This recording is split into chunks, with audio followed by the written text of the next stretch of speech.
Well, guys. How are you two doing today? I'm good. What do you mean, two? John, I'm so confused. There's only two of you today. There's no one else hiding in the background. Oh shit. Ebor just busted out. Oh my fucking god. Night King with the Ice Dragon. Holy fuck. How much was that? Like £15? 15 pounds? What does that translate into What, American 20 dollar? bucks? $20.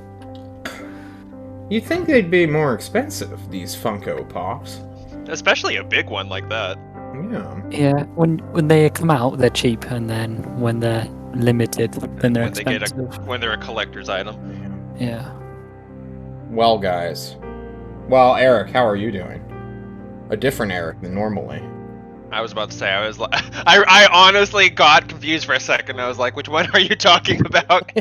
Because he's right next to me on Discord. Who? I don't know what you're talking about.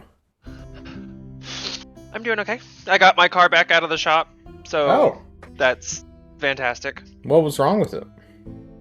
I got in a wreck. Oh. Yeah. Yeah. Get fucked, I guess. I'm sorry. I've been driving my old Chevy for 2 months now, and my gas went up like 3 times as much because I get like 3 days of gas out of it. Yeah. No, I understand. I got a Trailblazer. I know it. Ebor's like, I don't drive. I have a good public transportation system. No, I have a Audi A1, a hatchback. Oh, okay. Not Well some then. big rig like you guys, because I don't have heck of expensive here. Yeah, I bet. Oh, shit. Well then. Now that all of our Gucci... Wait, I haven't said how I'm doing. Guys, I'm great. The Ray team's dead. We only have Ebor left, who's clearly the best and has never died on his own before, when he was separated from the other 4 members of his party. So, I'm doing great. I feel like a fox about to enter like a chicken coop, you know? But Ebor, you're the only chicken in that coop. You know what I'm saying? Pills can't die. He has plot armor. Yeah! If I'm Again, on hey, my that's own, both I'm of my worried. characters that have plot armor. We missed your witty comeback, Ebor. I know, I'm just saying now I'm worried if I'm on my own at any point. This is when I'm going to die. I'm on my own again. Eric, Just don't leave me. Just don't be alone. Well then, I don't see why we're putting off anymore. I'm doing okay. I've been watching Gundam at my job because my phone now can actually like do videos. It's crazy. I've never had a good phone before. But yeah, fuck Gundam, man. Fucking Gundam's crazy. Those fucking guys are just dying left and right. Those poor anime characters. Alright, I'm done talking about Gundam. I need one of you. Well, no. I need you, Ebor Lador, also known as KJC, to give me a recap of what happened last episode. So, we went into the suitcase and we ended up in what we assumed was going to be like a prison. Wait, hold on. I don't mean to interrupt your recap, but like Go you started off at like 8:30. You left out the 2.5 hours of bullshit before you went into the suitcase. Yeah, that's just not important. True! Fucking true! How dare you interrupt him? He was like getting to the good stuff immediately. So we Please went into continue. the briefcase, and then we got separated, and that was a big thing because I left my friends accidentally, and bye. Which is probably actually quite an obvious thing because it was all about stealing wizards. So we probably should have thought about that. Just a little So we bit. get separated, and then I go looking for my friends, and I think they go looking for me, or they just start looking around a house and trying to find things they can rob. Mm-hmm. And then Crystal balls or something. As one it's does. so they get interrupted by someone that's important to Chad's backstory. I think he was called Leon. Mm-hmm. And then lots of stuff happens. They nearly get into a fight with a man that has weapons that can't get rid of them. He gets kicked through a wall. And they're like, well, this seems fun. Let's go join the scary person, because that must be good. So they've walked off, I think into a forest or something, which always is happy endings. A spooky forest, no less. Yeah, spooky. What's wrong with that? That's like perfect romantic scene. The four of them, three That's of them. how I met my meth dealer. Going off into the sunset together. And then we pan back across to the dramatic cut across, and Ebor's in a library with his owl, looking for his friends who haven't left him at this point. And he finds another gnome, and he's like, oh, I'll go see if I can get some information from this librarian. Turns out it's not a librarian, and he's a part of a cult, by the look of it. And then I get taken to go meet the cult leader, and my dad's there, and he doesn't seem interested that I'm there. And I found out my dad hit me as a child. I must have repressed that. Yeah, as you do. And then I think I got offered to join Hogwarts. It's basically Hogwarts, but it's not. We're going to call it like Dogwarts, because of name, different name. So Dogwarts wanted me to join. And then I'm told I can go home, but I said I want my friends to be here, and they're like, wait, we'll get them for you. And it's like, oh, well, your friends are gone. You can stay here for a bit if you want. I'm like, okay, that doesn't sound suspicious at all. I've lost my friends, apparently. Oh, you know, one thing leads to another, and the next thing you know, you're alone with a gnome, going to look for a tome. And I believe we're just going to jump right back. It is maybe the 6th of July, also known as Summer's Harvest. Piddle's Wet Spot is taking Ebor Lador on a quick, hot date all the way to the Conjurations section of the archive? Question mark? Is that true? Yes. That was what we... Yeah, that's what we left off with. Yeah. Okay, well, let's just go ahead and resume. Why don't we? Eric, I did send you some messages to fill you in a little bit more on, like, your situation. So take those as you want it. But, yeah. We set our scene with you guys walking through the hotel. The ambient blue light filling up this dark wooded hallway. It's nice.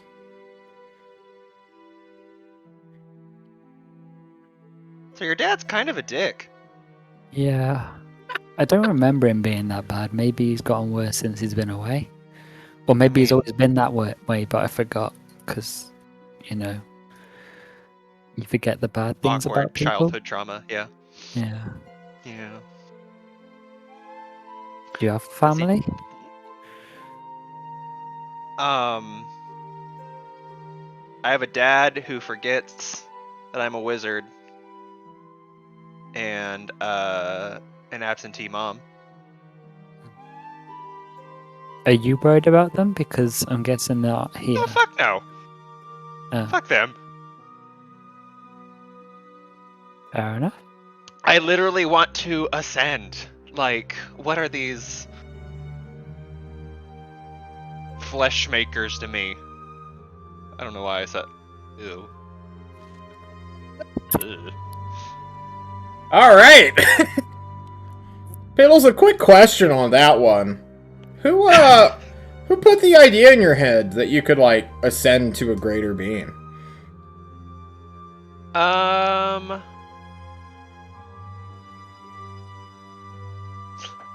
don't think it was actually, you know what? I know what it was. It was fucking Phalanor. It was like, I want to be him, but not a complete douche like him. So I'll find another way. Ooh. Okay. I just wanted to... You keep bringing up about becoming an eldritch abomination, and now I'm just concerned a little, I suppose. So, you take Ebor to the great big infinite archive that has seemingly every single written or typed word in existence. The small, unassuming little door that leads into this great archive slams shut behind you with a heavy thud, as though you went through an airlock. But you have returned the golden walls, the great big bookshelves, cubbies for scrolls.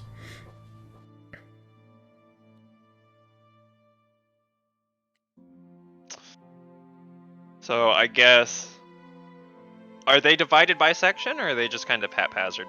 Oh, they're so haphazard. But you have a handy-dandy little object in your pocket that could help you in this search you're now on. Water. Right. So he's gonna pull out his silver coin, medallion, Coin, disc, medallion, circular round object. Not a sphere. And you didn't really tell me how it helps. You just said it helps. So I guess I'll do whatever it does to help me help. More or less, all you really need to do is focus on it and be like, take me. Where do you want? Where do you want to go? Piddles, you're the lead caboose here. You're dragging this train along. Take me to the nearest pile of conjuration bullshit. You feel a tugging sensation in your guts. Your inner eye opens just a little bit, and you will begin walking. Could be minutes, could be hours. John's gonna roll a dice and see how long I'm gonna make my two most awkward players converse alone before I give them deep lore. Alright, it's gonna take a little while. Give me one more snippet.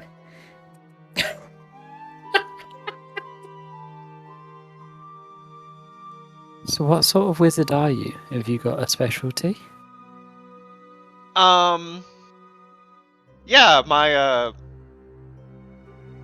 my degrees in blowing shit up, followed by making things difficult for my enemies.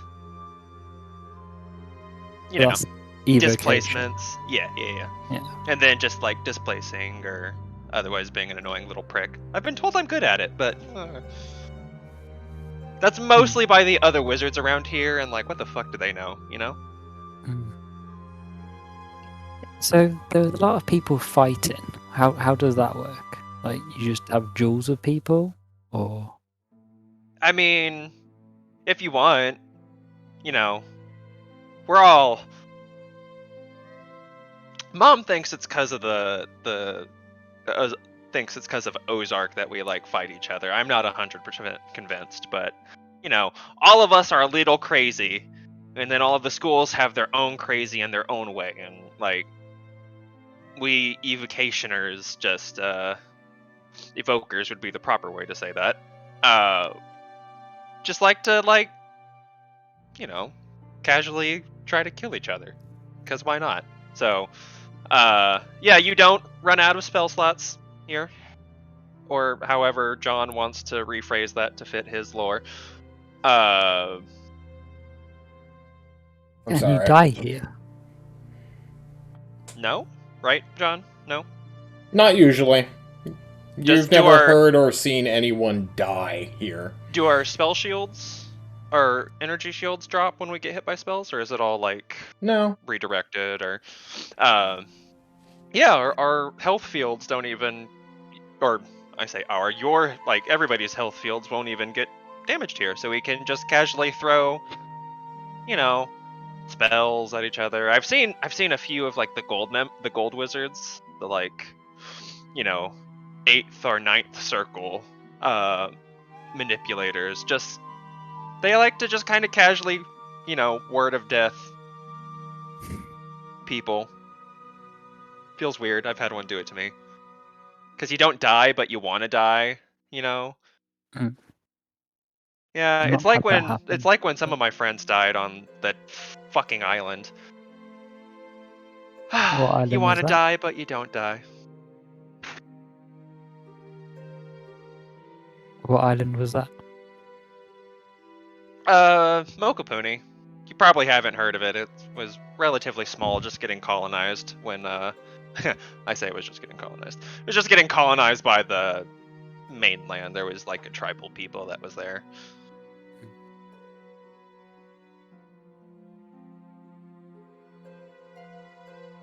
What did you think of the tribal people, Pickles? Because now I want to bait Temer, who's in my chat.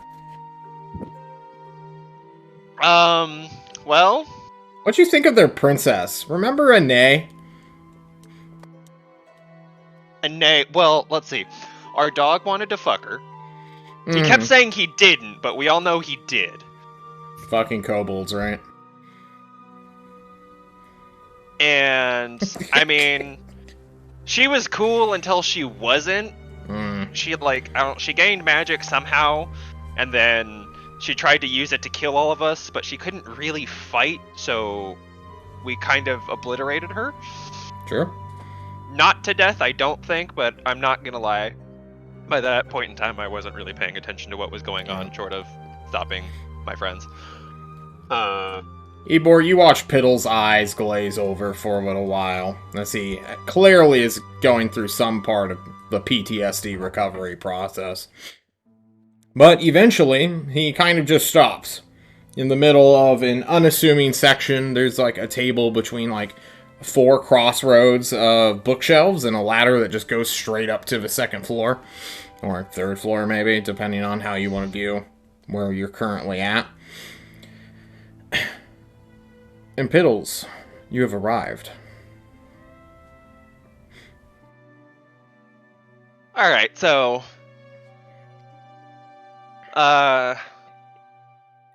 somewhere in this general area, it's not exactly specific or organized, as you probably saw on the way here,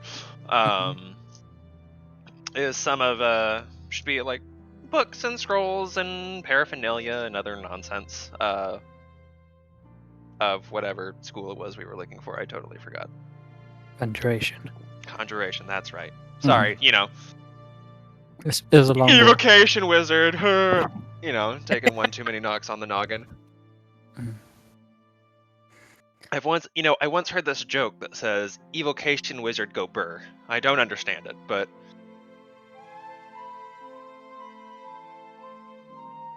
if you need, maybe you can try it sometime. You just take out your thing. That, assumedly, I mean, you haven't really said you joined, but she gave it to you, so I presume it works, and you just focus. And you're bronze, so you probably don't know what you're doing. But just like, it might, I'm not gonna say it might mispoint you, but like, just, if you find yourself not seeming where you should be, then just kind of go with it. It's part of the journey and other nonsense.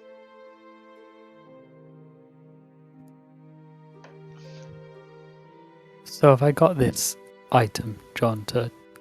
Yeah, you have this, fits in your palm, so kind of small for you, bronze disc. You flip it over, there's a, like, silhouette of a feminine figure that you have met. It's Mom, yeah.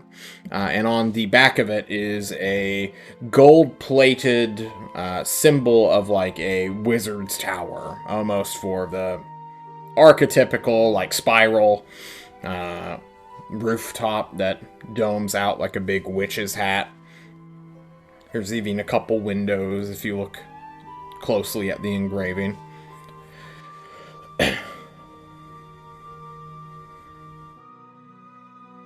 So I'll take it in my hands and I'll think about summoning creatures and see if that gives me a direction of where in this section it might be. Summoning creatures. Can you be a little more specific? I'm currently trying to make a construct myself, but maybe someone else has already done something like that. Okay. Yeah, let me go ahead and roll a little dice. Who doesn't like rolling dice, guys? You start concentrating, and while you're looking at this small little coin, this little disc, you unconsciously begin to gravitate more and more towards a bookshelf. You continue to head towards it, and then you fully focus as you're almost tilting without truly taking a step. And immediately, directly in front of you at your eye level, there is a book called Lesser Abstractions and You. The Beginner's Guide to Conjuration. I'll reach out and take it. Yeah. You can see that on the spine, and I suppose now that you're like truly not in the shitter, like Gordon Ramsay's magazine section of, the fucking Gordon Ramsay. The grocery mart, like paparazzi and tabloid section of this archive, you are looking at some of the actual magical books that on certain spines there's like a bronze bar, and then on some there are silver, and lastly there are gold. It seems to be some sort of rank system that the more or the higher you are up in this little wizard ladder, the more access to books you have. Piddles, you know that you now have access to silver material, which in theory you could share with Ebor if he wants to look over your shoulder or something. Or you could just go and find something about Fae or whatever the fuck you're interested in.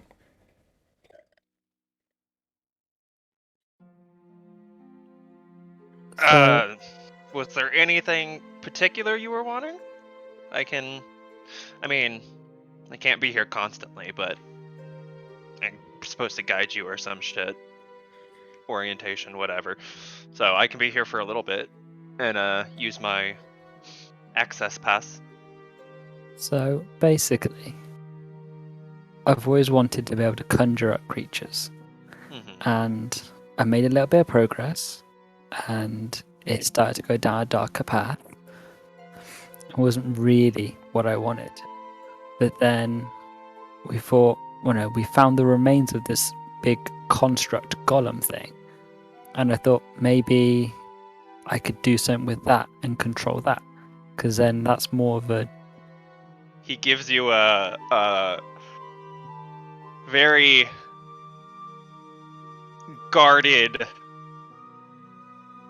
like, hard-eyed stare, and his head kind of cocks back a little bit. He was like, Where'd you find this, perchance? In the City of Pumpkins, that was I don't know where that is, thank God. I once knew a guy, and he had a little construct thing that liked to follow him around, and man, he was a dick. I was afraid for a second. It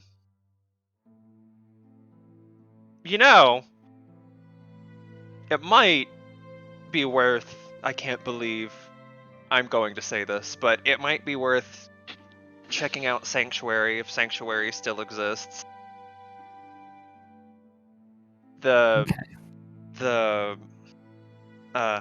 Amir, I believe his name was, the asshole with the golem. I was still young back then, and I didn't understand the specifics necessarily, but in Sanctuary, there's this, like, glowing blue magic rock that he was using to power the construct. I would never actually recommend that you go there, but if you are dead set on this thing, that's... whatever. That's your choice now. I've done my part.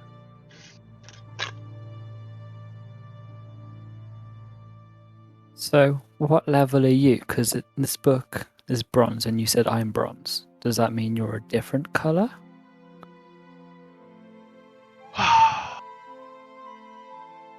Okay. If your disc is bronze, and the band on the book is bronze, and you look on the shelf, and you see that there's bands of silver, and my disc is silver. So you're silver. Yes. Can you see if you can find more cool magic? Because obviously you must be more powerful than me, so maybe you have access to greater things. I'm gonna need more specific than cool things, because I mean that could take us anywhere. I mean, Magic metals, weird command sigils. Like, what are we? like 100 something, or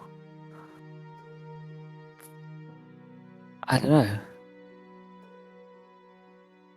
I have to admit, I've only really had one thing on my mind lately, and that's to be able to make myself like a pet that will protect me. Maybe you're aware of something cool that.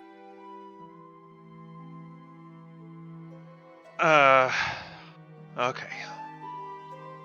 And he's just gonna to the disc. He's gonna be like, okay, battle pet for wizard. Take me. Feel an immense tugging sensation as you are just pulled apart, Piddle. No, there's so many battle... What? That's such a vague term. Every single part of his bookshelf calls to you. I said for wizard.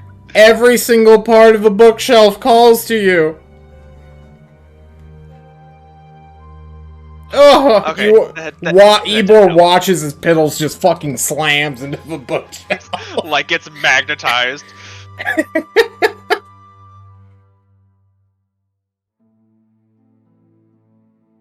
Voila! It is somewhere in here.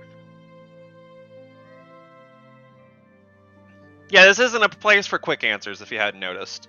Like, kind of Maybe supposed to, specifically about being able to summon this construct golem or something akin to that, because maybe I'd have to adapt what exists to be able to do what I want.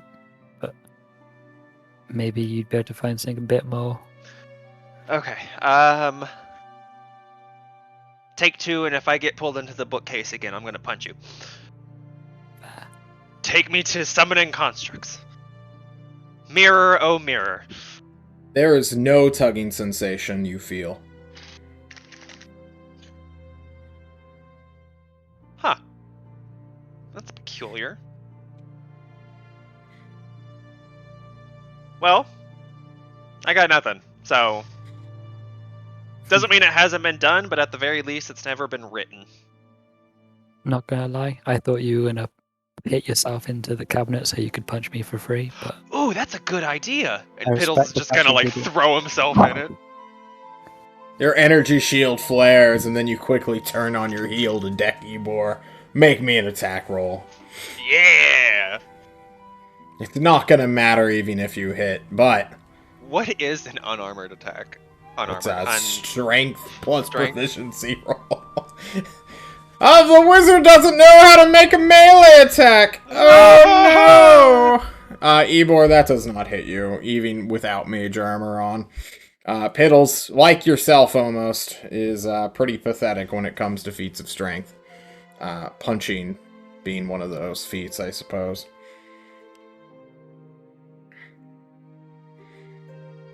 Anyway. It's pretty pathetic. It's like a super half-assed, like, jab to the arm, but you're already prepared. I'll make it look like it had a bit of an impact to spare his feelings. Okay, cool. Piddles doesn't notice. He 100% thinks that was real. Oof. Ebor, you have your first book before you, which you can quickly start digging into. Piddles, Wet Spot, are you fully gonna help Ebor here with his conjuration, or are you gonna split off and do your own thing for a little bit? Maybe we'll get double the lore. I'm gonna distract him a wee bit. Ooh. You have your own agenda.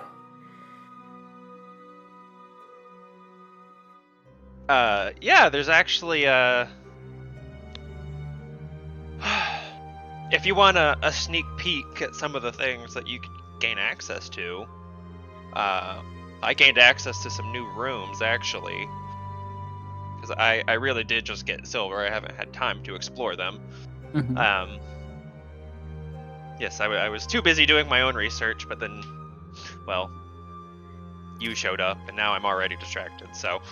Can I bring the book with me, or does it need to stay here? Because... No, I think you... Right, John? No. No? No. It's got a magical tether. After, like, 60 feet, it will just shoot out of your hands and go back like a... what's it called? Like a sticky hand, almost. We both have a look at this book quickly, and then we go look at the other stuff, just in case we can't find it again, because I feel like this sort of place, it's easy to lose something after you found it. It's happened to me before. I found a cool book, and then I never found it again. That's disappointing. I know.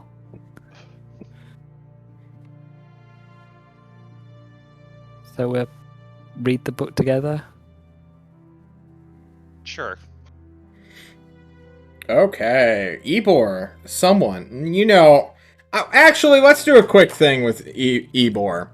Ebor, you're staring at a gnome who is, you're pretty sure, slightly higher on the wizard ladder than you. Not just in terms of, like, coinage, but, like, just spells and knowledge in general.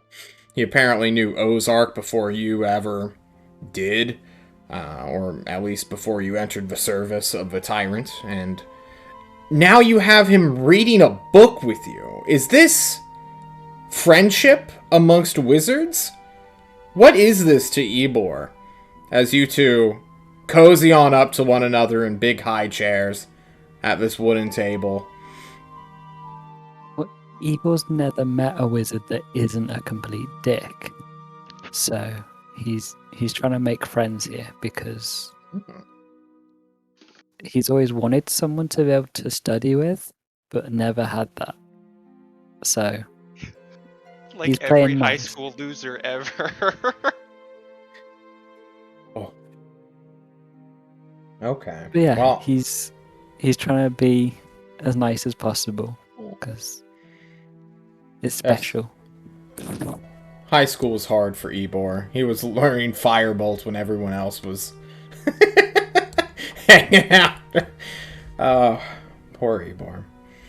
Yeah, you can look up about this Lesser Abstraction book.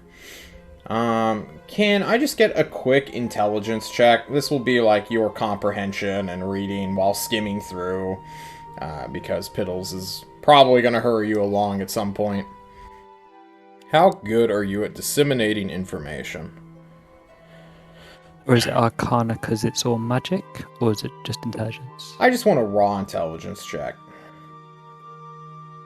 Oh, fucking shit. What is with you fuckers critting? This is 2 fucking days in a row now. Oh my god. Eric, stop flexing. You think I'm not paying attention to my Discord call? Okay. Fuck, I'm just... Okay! Get ready for some lore, I don't want to repeat myself. Lesser abstractions are more or less the generalized term for any entity that does not have a corporeal body or a physical state in the material world. Normally, like, a ghost could be considered a lesser abstraction. Also, Fae, in most cases, are considered lesser abstractions. Elementals are as well. Or most elementals. Like, the water elementals that, like, show up and cast, like, Whirl or whatever the shitty action is. Stuff like that, definitely. How would the aspects be classified as? No. That does not cover in this book. That must be a higher grade or a different kind of thing. So, lesser abstractions in apparently ye olden days were like spirits, fairies, little shapeshifters who would show up and interact with like mortals, more or less. And some were benevolent, some were malevolent, some were just outright hostile to like kill on sight any mortal they run into. Others were kind of like neutral, doing their own thing, like a wild animal even. these lesser abstractions that you're reading about, Piddles, you are probably somewhat familiar with at this point, because the tower mostly corrals, traps, and conserves these kinds of entities. Especially in this magical age where spirit beasts lurk and hunt down entities made of magic. Normally, it's just you think mortals are their main target, but also these things fall under that magical life form ban. Yeah, that's what a lesser abstraction is. You can also, I guess, get the hint that some of these lesser abstractions can be bargained with.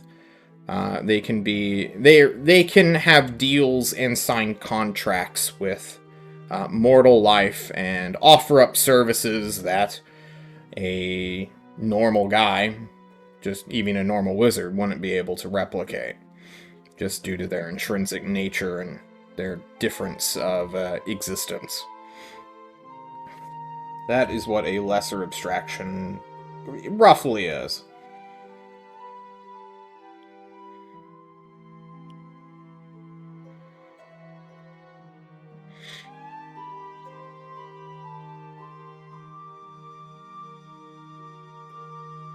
I mean, that sort of goes over what I knew of those sort of creatures, but I guess it's good to have clarified it. Should go look at the cool stuff now. Yeah, if you want. Oh, I was trying to be positive and psyching up my friend. Sorry. No, I just thought you were talking to me. It's okay. No, I was trying to get into character. Let's go! This way to cool shit. Okay. Okay, well, actually, I guess I should ask for clarification. Do you want to see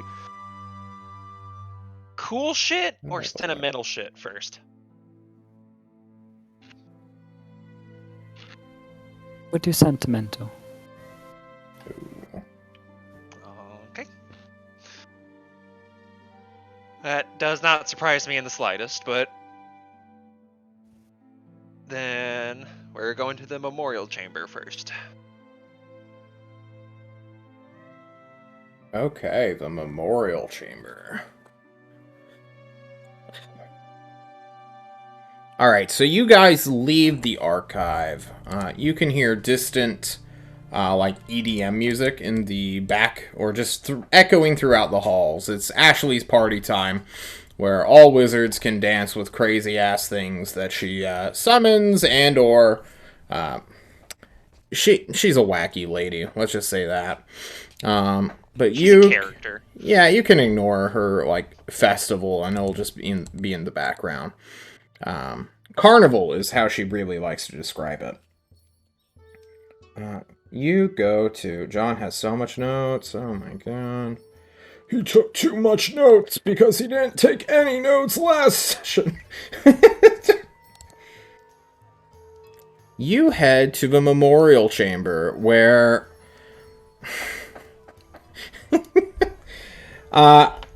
going down a little bit, down a staircase into a lower level than the main floor that is connecting the archive to wherever this hotel is a grand, beautiful stone-carved room made of marble and onyx and all sorts of lovely, just beautiful stone sculptures. It is a clear, just feast for the eyes, and in the dead center, the centerpiece, is a massive black stone obelisk that has a reflective quality to it.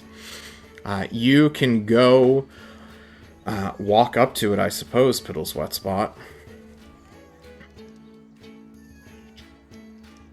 You're gonna titter-totter on up there. Nice.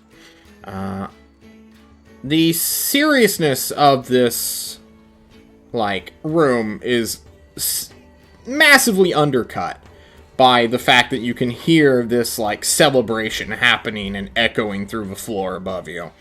Or the ceiling, in your case. But you head on over to this obelisk, this monument, that more or less states that this is so that we never forget the mistakes we've made and the ones we have lost. And it's just a list of like 8 or like 0.8 font names. They come in all sorts of different letters and languages. Many of them you just cannot read at all. Some look like actual scribbles, but are clearly like some kind of proto-common cursive or something. They look hand-carved, hand-named. There are a whole lot of them.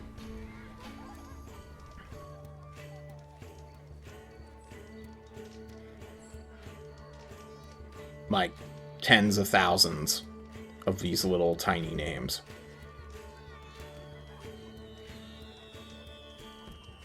But whose names are these? From what I understand, this is a room.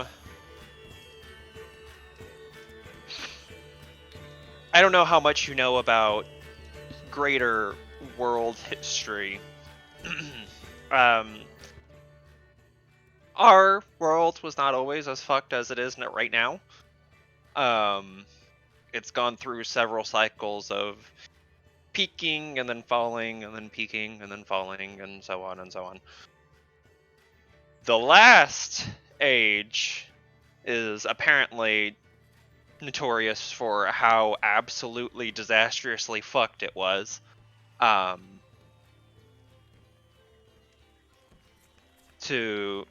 Obviously to the point where this room was made dedicated to, well, all the people who have lived and died in that age, which was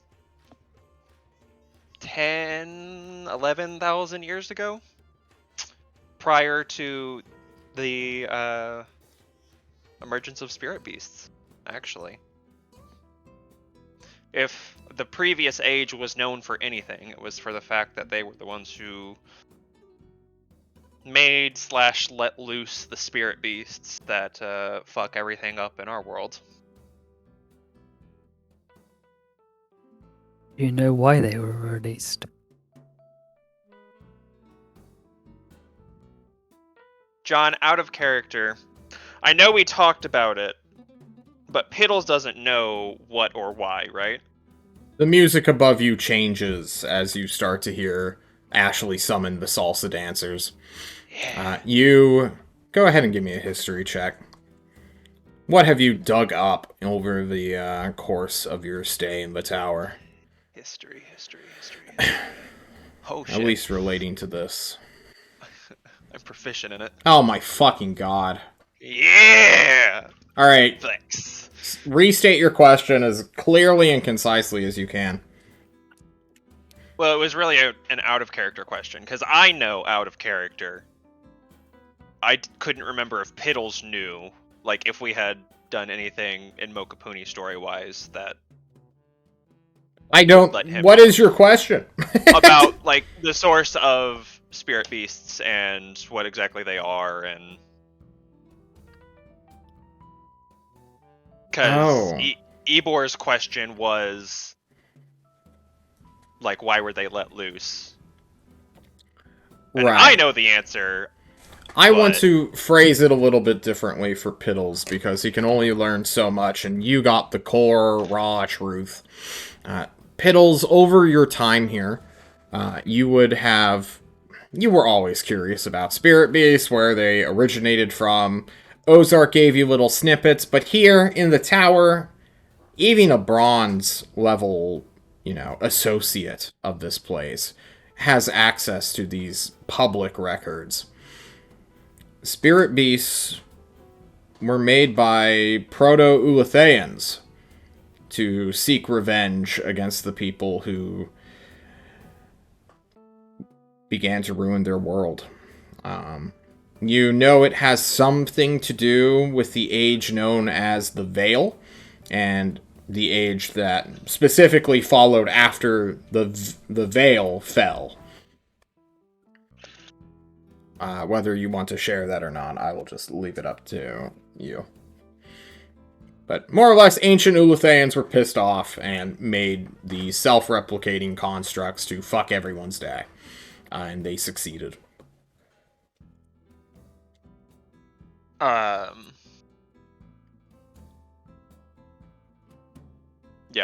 I'm not going to repeat all that because there's no need. Piddles will relay that and say, like, so let loose is probably the wrong word as much as broke free. Also, I probably shouldn't, but you can also figure this out by yourself, hence why I'm doing it. But learn from their mistakes, and let's not use spirit beasts as the basis of your construct friend. Yeah. Yeah, you know, we've already had one spirit beast disaster. We don't really need a second. Yeah, my idea was that with a construct, my understanding is it's not as probably fickle as like a demon or devil or some fey creature or an elemental that you'd bargain with, but hopefully that would be less likely to cause other issues. Cheers are had as someone just echoes down the Rodrigo's here! Who's Rodrigo? Does that mean anything to me? Probably not. Okay. Oh, fuck if I know. He's probably somebody, like some wizard from the past/future who's been here for who God knows how long. Not my problem, is the TLDR. But thank you for the knowledge, and it is an awe-inspiring place, and it's nice that they're being remembered in this way. Do you just feel the weight of the millions of lives that have been lost previously? Yeah. It makes you Wow, feel... it must suck having a conscience. Do you not? No, I feel nothing here. Did you used to feel stuff, or since you've come here it's turned off your emotion? Oh, no, I'm just an asshole. Gotcha. But, yeah. There's also something, the other thing nearby that's really fucking cool if you want to go to that. Yeah? Lead the way. Okay. Onward to the magical menagerie. You wish to go to the magical menagerie, do you? Oh, yeah. Oh, no. Yeah, Daddy. Okay.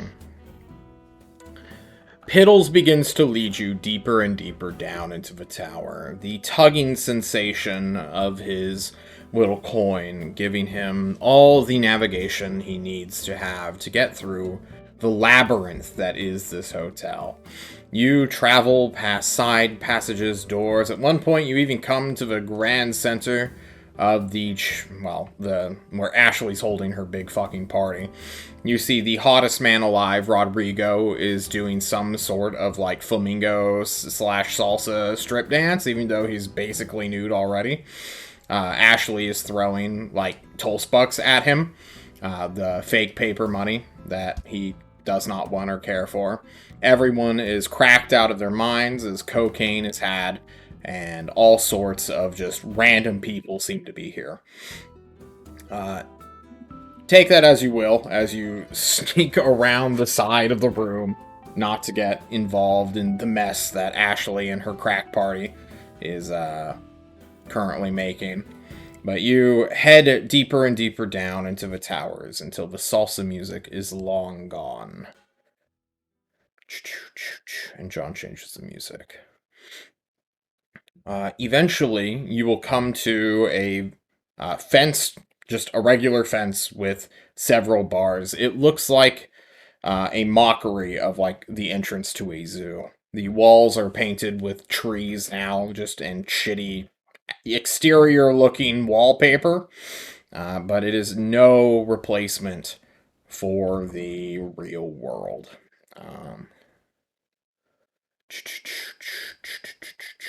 I'm looking for music. Hang on. Yeah, you go to this menagerie, the Beast Vault, as it is called, written in iron, or I guess the absence of fence, really. That's where it'd be.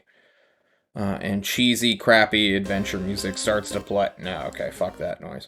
It sounded like Pokemon music. Yeah, it was Pokemon music, apparently. Fucking knew it.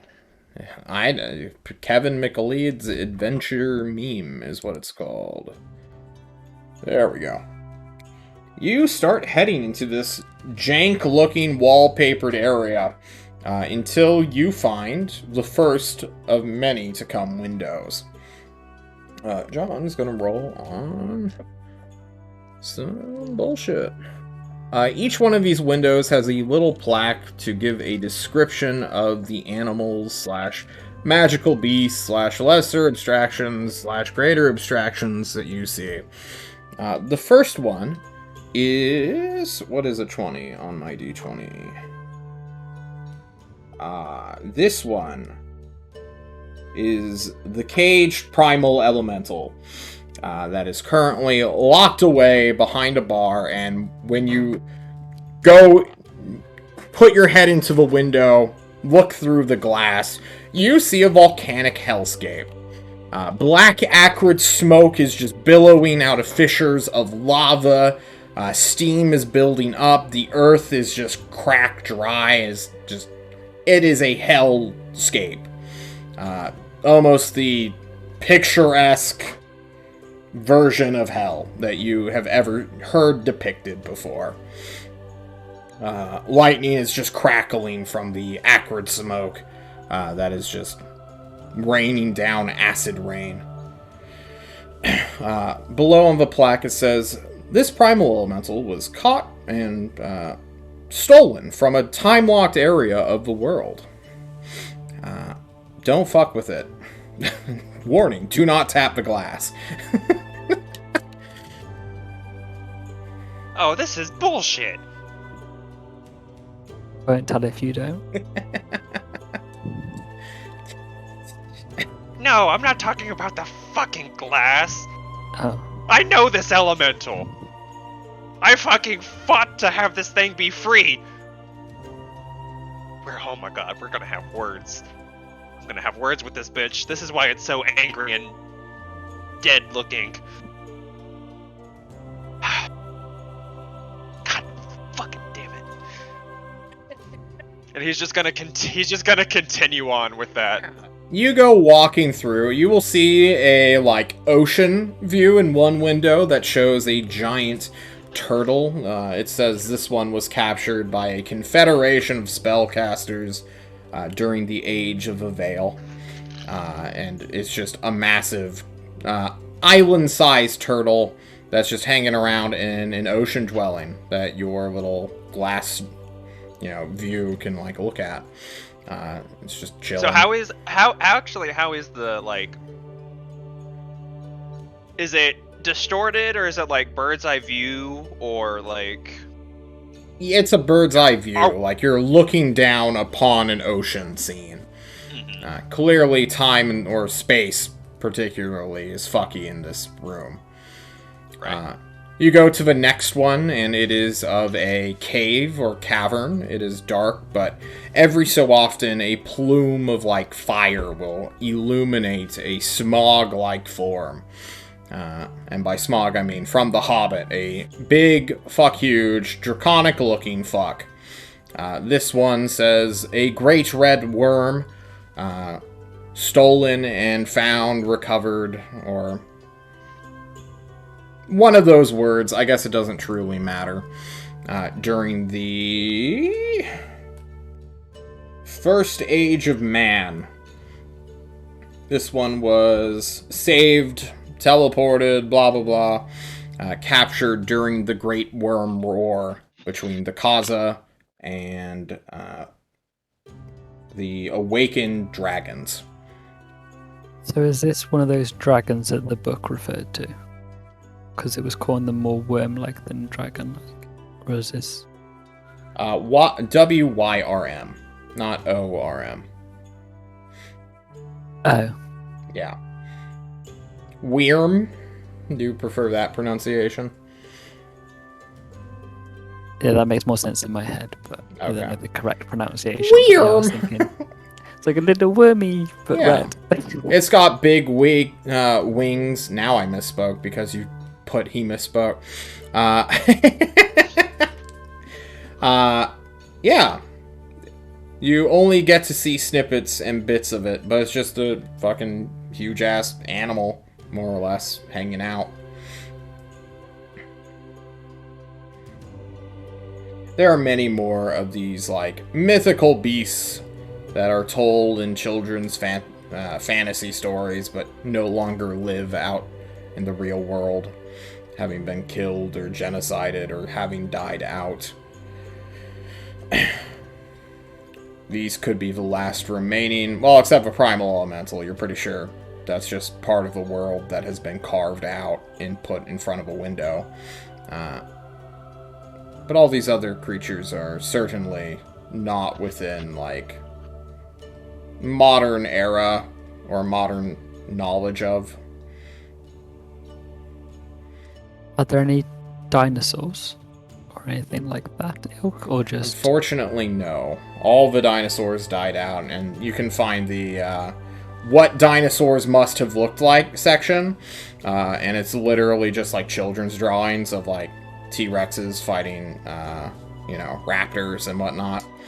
And Ashley apparently had like quite a bit to say in her little plaque, and like how she goes off on so many people for like fucking with fossils, and like how dare you shitty people ruin my chance to resurrect these beautiful murderous beasts. I hate you and I will never forgive you. And anyone who has ever watched Jurassic Park.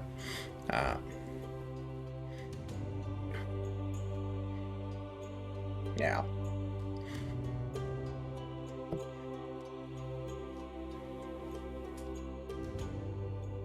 I wonder what Jurassic Park is. Yeah. Yeah. That's like the sequel to this. Like, this is normal park, and then there's Jurassic Park, which is more epic.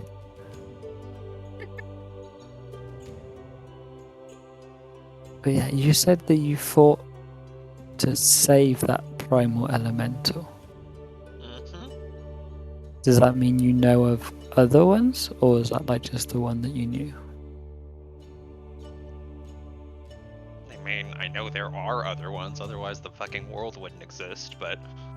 Because I dealt with an Earth one, and we had to give it like presents so that it wouldn't come and wreck some bits that we'd built nearby. I wasn't sure if you knew of other ones and maybe you had any experience or anything like that, or just you just met that one back there. Yeah, we just met that yeah. I mean, we met others, and we... To say that we fought them might be a little disingenuous, because it was more like we started to fight them and then they fucked our shit and we ran away, but...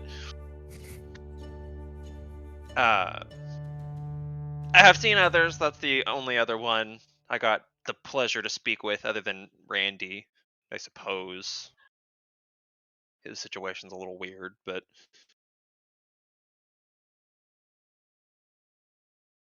As Yeah. you guys have this conversation, you soon will leave the Beast Vault and head into kind of in a jointing chamber that is just so happened is connected to this.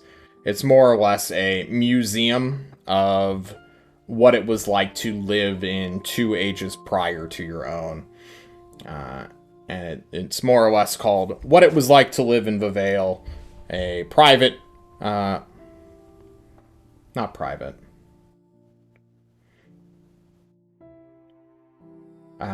Ashley's collections of materials and things she has accrued over time.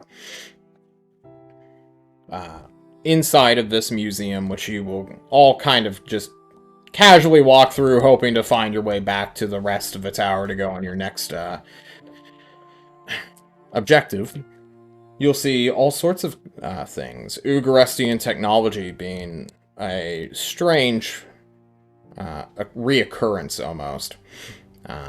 Little, not dioramas. What are museum displays of standard living? Just regular, mundane, mortal life in a house, stuff like that. A depiction of like an urban city, which is somewhat somewhat related to, or closely related to Tolst. Others more to the Forge of Alvin, but they're big and sprawling and seem to just go on forever. You don't see like a perimeter wall or like a military base or a wizard tower at all in any of these little depictions. There are even some photographs that are like lined with like lead and silver, but like you can peer in with through like these little telescope things. And like look at photos that were taken back in yonder days. Many of these depictions have little tiny people going about their day, forever and standstill, but still, there's just so many people. And there are little plaques that says, in one city alone in the previous age, there were greater population densities than the entirety of the world as it is now. Which is kind of crazy to think about, just how many people there used to be and are now gone. And then you get to like the work in progress area that says, do not come past this, this is a work in progress, don't fucking open these doors.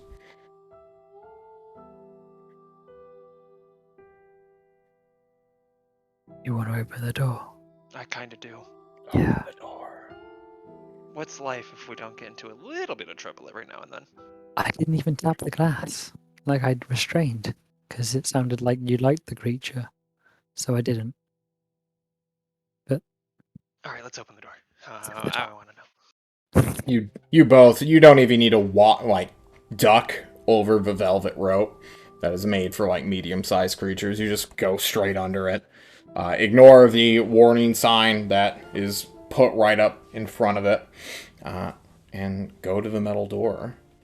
And as your hands touch the silver and the lead, we're going to take our first break. We'll see you guys here in just a little bit, because John needs some water. And I got it.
Why, hello everyone. Welcome back.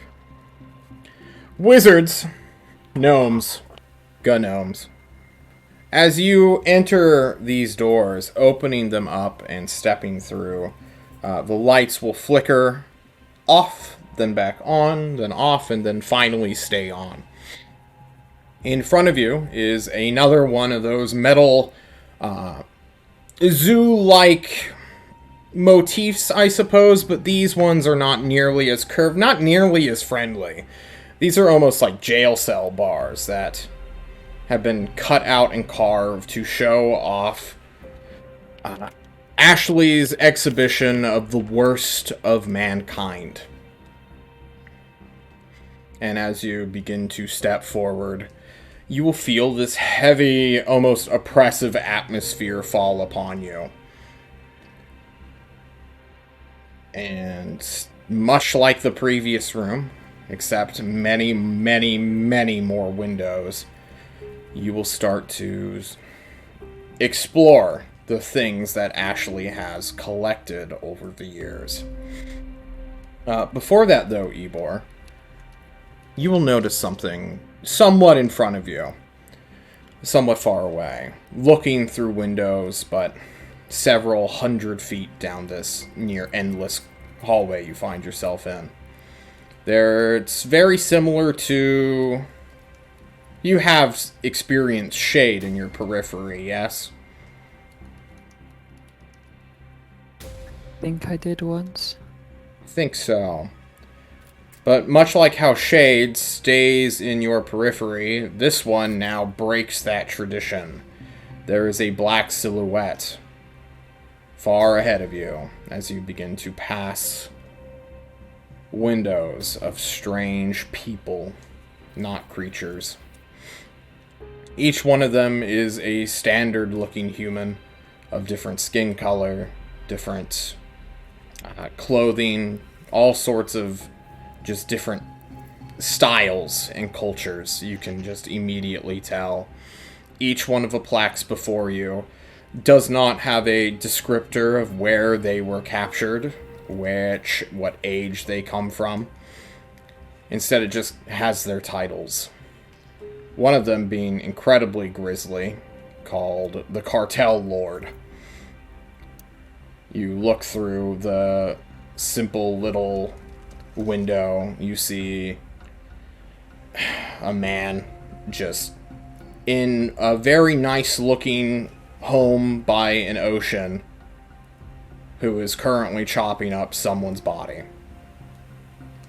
Just some person, some man or woman, it doesn't even matter, and it's just like carving them apart like a butcher in just a frenzied state of madness. And that state of madness will be an omnipresent thing no matter what view you are looking at. You'll go to the schizophrenic shooter, which is not any better. It is a person just seemingly stuck in a actual tower, screaming down at someone, or maybe something, or who knows, but you see them staring over the balcony, shouting and screaming, before falling off, only to fall through the ceiling back to the floor itself.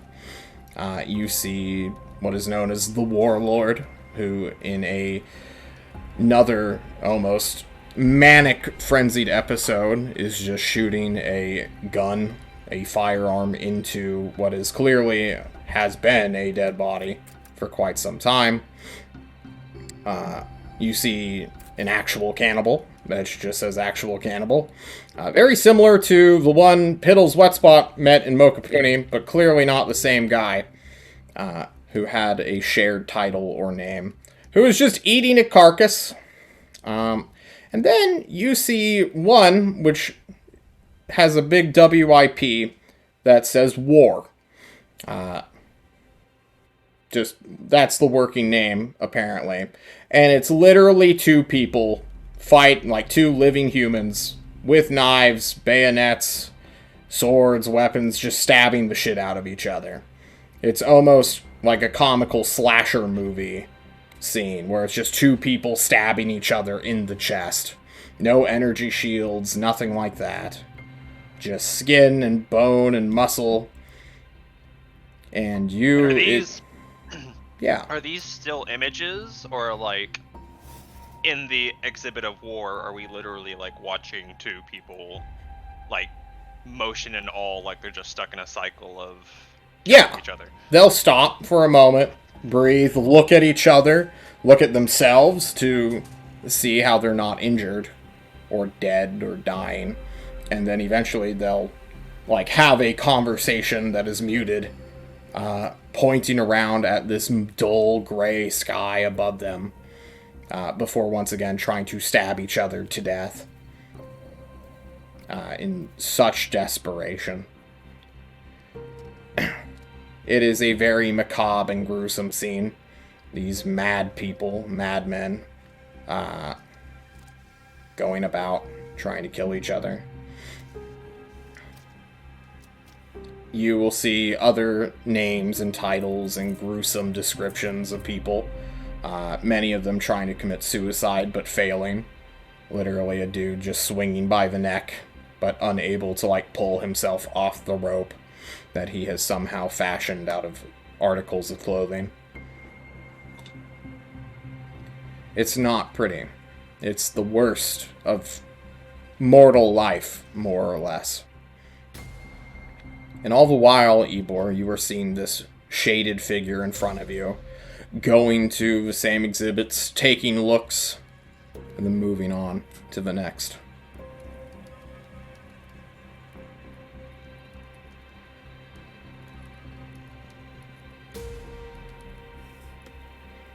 Piddle, do you see that figure down the end?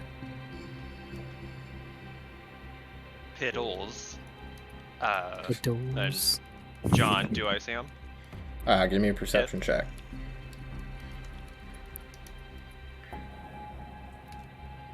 Perception. You do not, no. Never when I need it.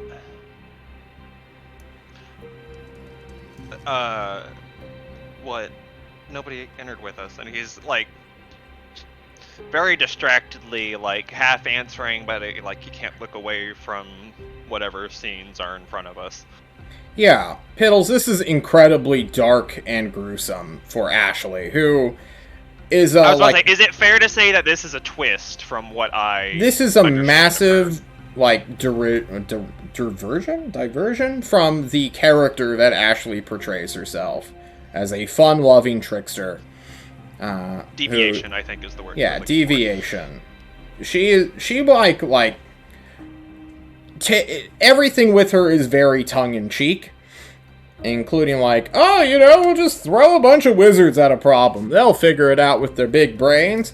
And like, if they want to fireball each other, whatever. And it's like reckless abandonment of like responsibilities, which is somewhat endearing, somewhat like chaotic, but like everyone more or less like understands what's going on when Ashley shows up.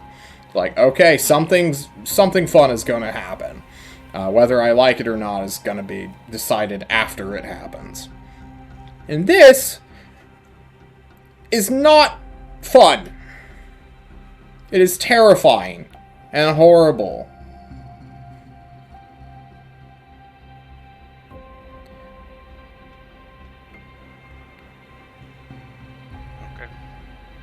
Okay. Keep going, Ebor.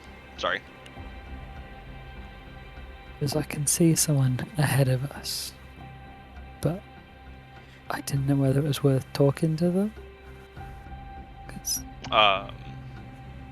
As he says that, Piddles is just gonna literally turn and look down the hallway. Back the way you came, or in front of you? In front. Yeah. Or both, I guess. There's no reason if he doesn't see him to not look both ways.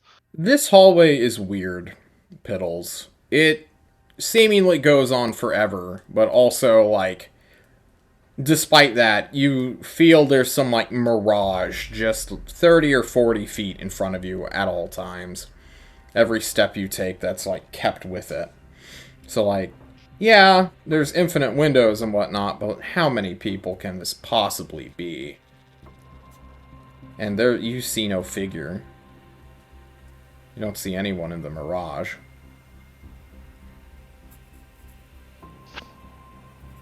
You okay, buddy? There's nobody...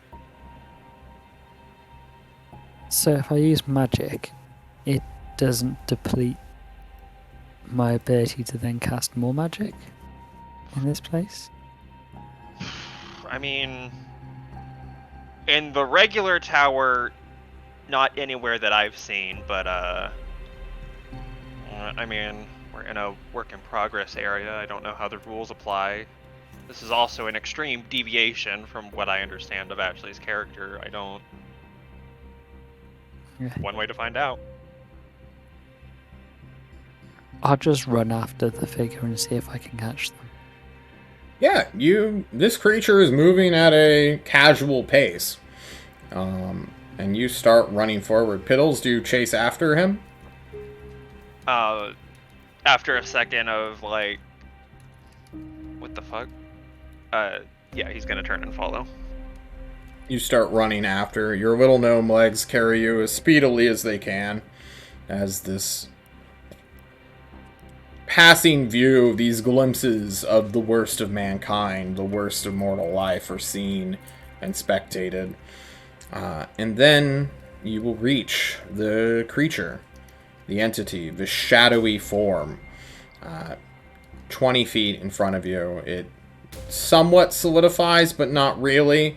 It is quite like a person who is made of smoke, made of shadow. You see no facial features. You see no skin or outline that is like fully defined. Even their fingers, and if they're not wearing shoes, toes are gone. It is just the vaguest shape of a humanoid. And Piddles, after blinking a couple of times, now that you're close to it, you too can see this entity. It almost like stuns you with, like, okay, that thing was in front of us the entire time. What in the goddamn? More oddly is the work in progress sign that it is staring in front of, or just standing in front of, I should say. Absent-mindedly, it's like leaning, but you can't like truly tell if its vision is even focused on anything. But the placard that's supposed to give off a description only says one word. Godling. Godling.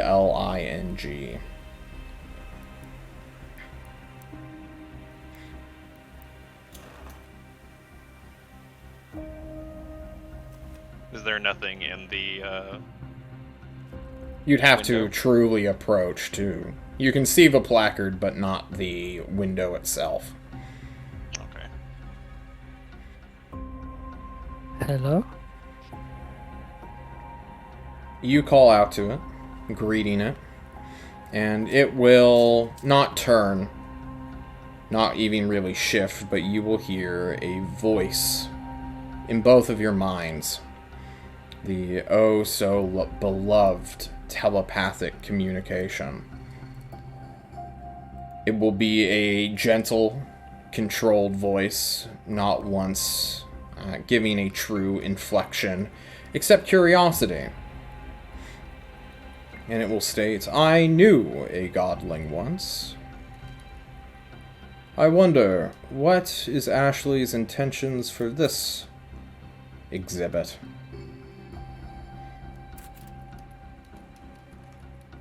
As though it's not even truly considering you.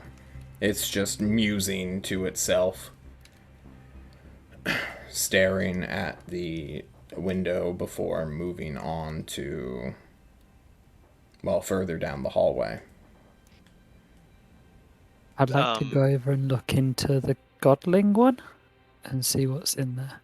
Yeah, you see the image of a house in a dead wood. Like, it's either wintertime or the leaves have fallen, but up on a hill, quite high, a quite steep hill, is a 2, maybe 3-story house if you count the attic with the big circle that you can see. It's got a nice looking door. Give me a perception check, Ebor.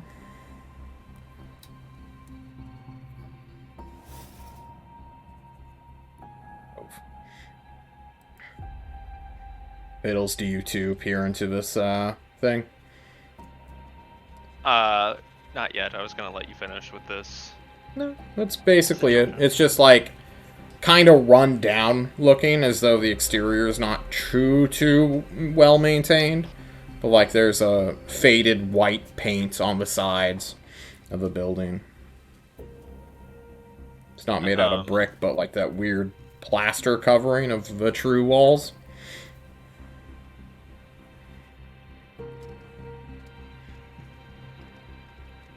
Did you have any questions, Ivor? I just wanted to know what this godling was, but I can't see anything in there that looks like a person. This is meant to be a person exhibit. Mm-hmm. I meant I didn't want to interrupt what, if you had anything else. No, I was just trying to find what it was in there. Then as Ebor had started looking into the godling exhibit, as the figure was walking away, Piddles was going to try and run up and grab its wrist. Yeah, you try to run forward, but you will find that any time you truly approach, it's always just slightly out of reach. And you will soon, almost as if you're propelling its movement and increasing its speed just by chasing after it, will soon find yourself into a increasingly dimmer and dimmer hallway, the windows and exhibits soon gone. You are leaving behind Ebor, who is peering into the glass, trying to find something. Ebor, you undoubtedly noticed he's gonna Piddles stop. run. I mean, I might have, if I can only see 30 or 40 feet out behind me, or in any direction, Ebor might be out of sight, but, as things started to get darker and the windows started to not exist, he would stop. Is Ebor still in sight when that starts to happen, or? Yeah, you can stop yourself before. Okay. Ebor, you quickly pursue and will come back into sight of Piddles, who is, well, you both still see the black silhouette. That's kind of like musing. If it had arms, or the outline of arms, they're now behind its back, walking forward into the darkness. Still musing to itself. How the stewards and stewardesses have changed. Oh, I miss the good old days. So this doesn't seem to be Shade. No, not at all. Shade's always in your periphery and is a smartass. This thing, it looks like, some weird shadowy spirit almost, like an apparition. Excuse me. What is a godling?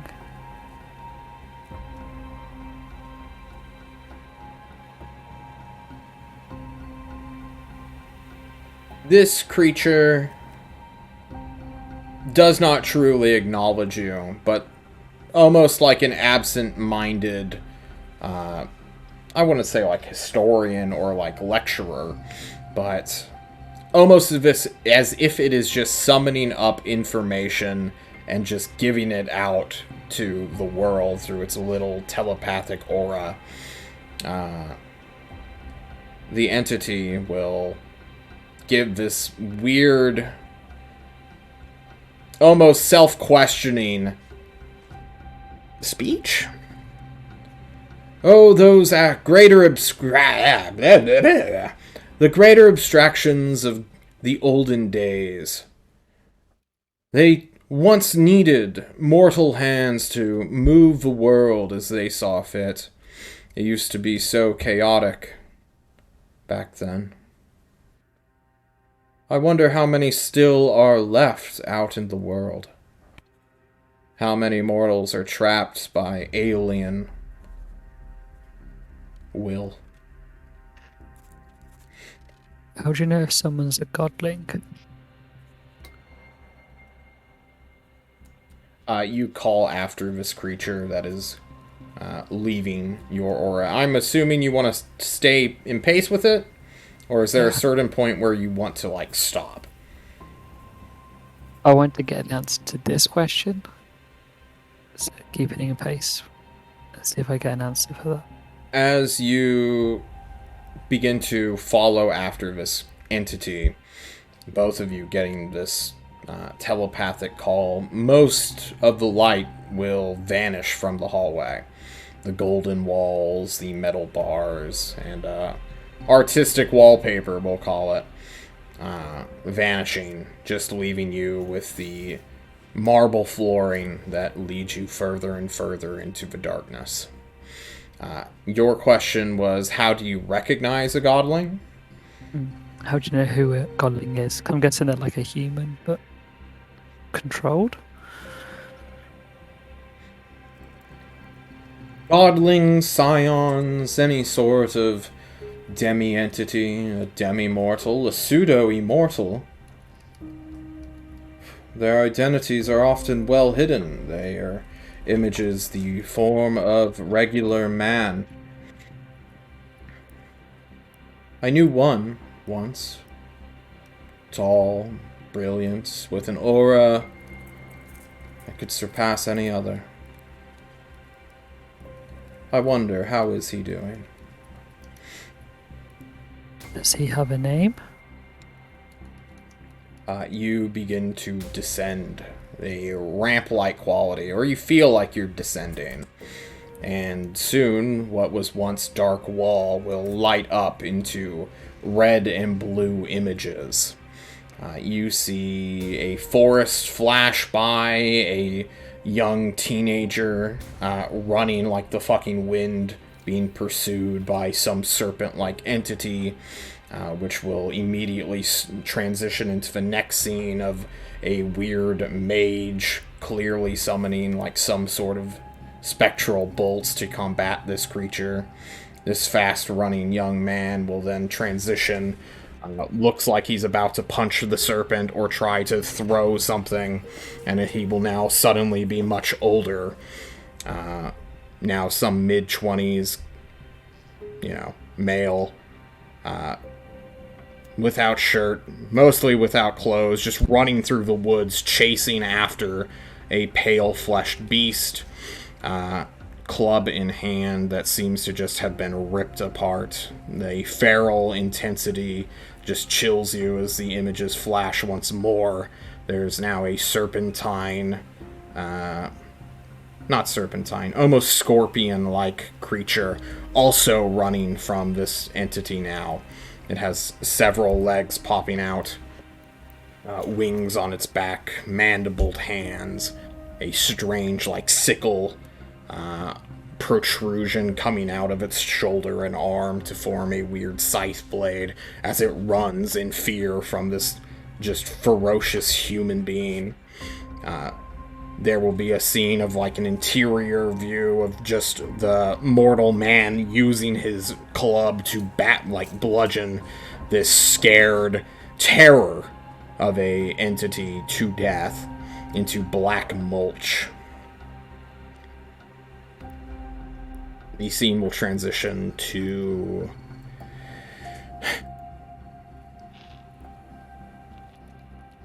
eyes, I suppose. 4 blue eyes staring back at you two.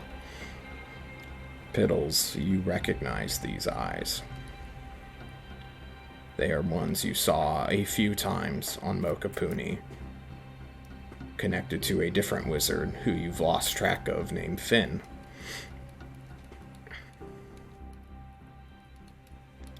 The walls will fade. The lights show these strange, almost, you know how if you like look at a 3D movie without the glasses, they're just like overlapping almost? That's kind of what you've been looking at. And the figure, smoking and shadowy, even in this dark hall, will continue to go on.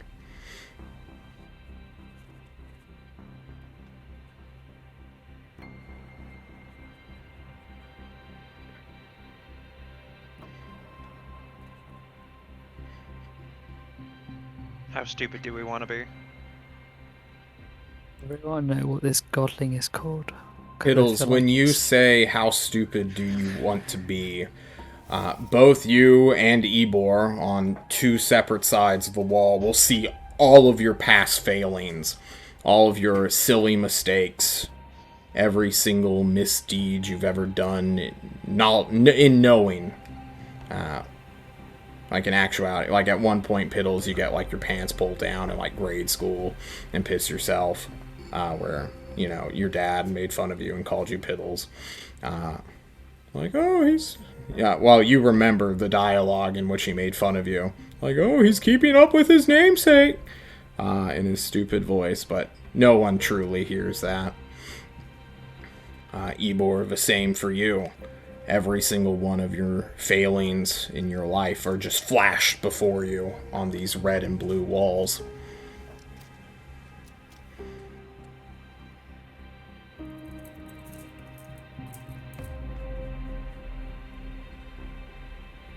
What were you proposing, Piddles? Well, we keep on with it or turn back. I mean, we've gone off the rail of what this was supposed to be, obviously. I think having the name of that godling could be really helpful. I mean, it could be. He said pseudo immortals. It puts me in mind of Ozark, or any of the Yeah. liches.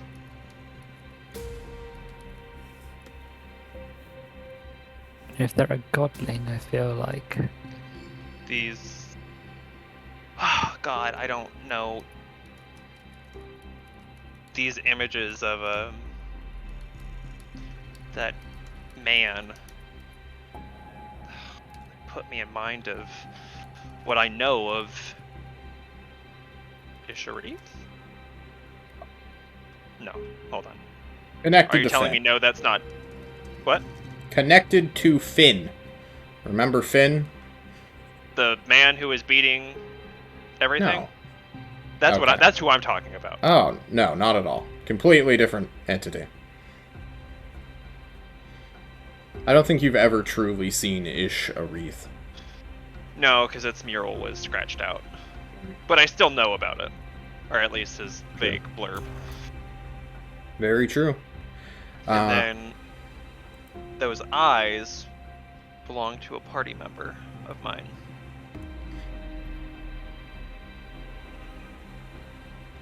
So apparently I know one. Or he will become one. You continue to travel on until you tell me you wish to stop. But eventually you will come to a downward staircase that is glowing, or at least has color to it in this dark void you now find yourself in. The shadow begins to softly, not even making noise, silently step down these stairs, leading to what is clearly some kind of light. 5, I believe, light sources lay down below. Just, you're too far away to truly make out what they are or what is causing this light.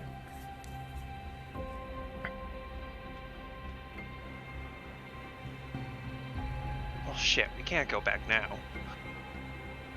yeah, it feels like we've committed. I hate when I hear that fucking phrase. Never leads to anything good, mark my words.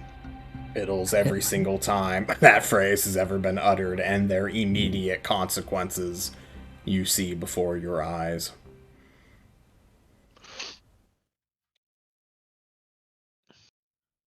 Ebor, you two see just images of Piddle's wet spot in dire combat, getting obliterated by fucking spiders and torn apart by a giant cat.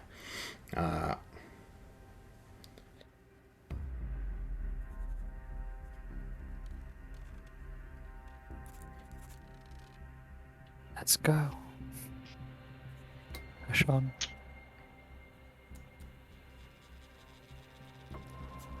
Ebor quietly begins heading down the stairs. Piddles, Yep, we keep on. you follow shortly after.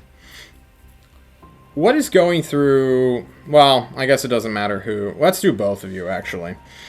Starting with Ebor. Ebor, what's going through your mind? What are your hopes here? What do you expect to find? I feel like there's answers about maybe about this god war, because there's a godling, and I feel like that's going to be some sort of main person involved. Just off the fact that if there's a human being controlled by a god that probably is somewhere important, I feel like no one else knows that they're a god, or if it is, it's a big secret being held, and I want to know who it is, because I feel like it's going to be a big impact on this coming war between the gods and the humans, or human-esque people. So I feel like there's a lot to be found out, but I also am skeptical. But also this is probably one of the better leads I've ever found in my life about these god creatures and what they're trying to do. Okay. Piddles, what about you? You're looking at, like, the backstage pass of, like, all of your cults, you know. Cult leader. Some sort of weird bullshit is what you're looking at. Yeah, he's Piddles is a little shook. He was surprised by the morbidness when he first walked in by itself. And like, he's half surprised and half not surprised that the wizards going off script has gone horribly wrong or horribly unexpectedly.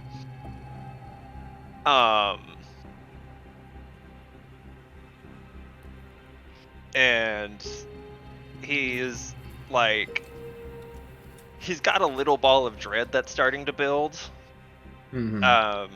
Cause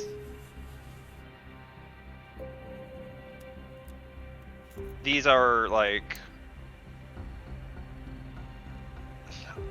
some of the images we've seen. He has ideas about what is going on, or like the history that they're pointing towards, and then also like those were Finn's eyes. So either the Finn I knew was a something, or he will or has in the meantime since I last saw him become something or be possessed by something. Where Ebor seems to think possession or control in some matter. Piddles is more along the aspect of like symbiosis or some type of symbiotic relationship. You begin heading down the stairs. It will be a almost surprisingly short jaunt. What once looked like a massive stairwell is just 10, 12 steps as you once more hit even flooring. Walking on a kind of wavy path rather than the straight linear one you were just on, you will see at every single turn and bend, and now hear almost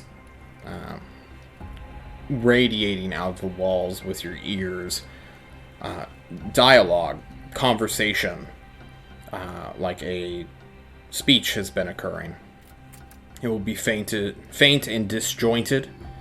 It won't make sense. There's clearly like someone's having conversations with themselves, or maybe just memories are being played as you hear words like, "I can't believe it," like, "Are we really going to do this?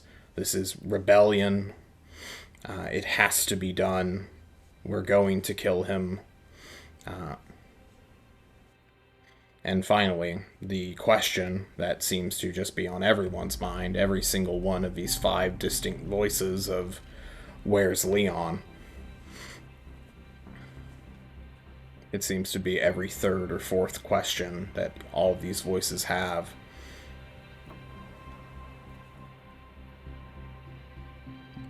You approach and get closer to the 5 light sources, and you can somewhat tell that they are not, well, they're not statues, definitely, but there are people in cases, in displays, very similar to Lenin's corpse in the Kremlin, on display for someone to come and view. Each one has a marker or plaque upon it.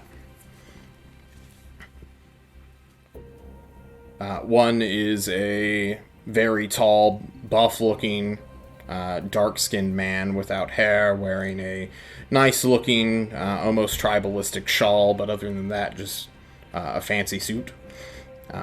His name is Alexander Chike, and it says, "The greatest warlock in the world, and a fine friend." The one next to him is another man with a budding afro, pale skin, very angular face, kind of wiry build. And this one is Edmund the Scryer, who learned where magic goes when it dies. There is a tan-skinned woman wearing a bunch of snakeskin, but loose-fitting, almost like operative level gear, like a bulletproof vest and like a plate carrier on. There's even like some kind of firearm in her case with her, and a snakeskin like scarf upon her. And this one says Sasha, the spy. The spy and the witch who stole many hearts. Next to her is a very pale / red-skinned man with sleek hair, almost pale, platinum-esque, blondish. He has some kind of broken sword in his hands, and this says William the Spell Sword. It says Cocaine Fiend below, kind of like a joke. And finally, there is the last case, somewhat separated from the others, of a short woman with dark black hair, slim build, just diminutive in form, I suppose. It says Juliana. What would it say for her title? The Heartbreaker.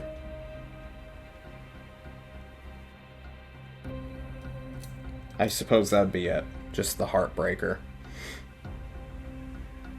Maybe something has been crossed out or removed. There's clearly more things that can be added to her plaque specifically. And inside of her little sarcophagus, as it were, is a glowing light, which connects like a thread to all of the others. And here, the shadow once more bends and investigates, looking at the thread rather than the cases. This weird arcane, maybe ethereal energy between all of these dead people.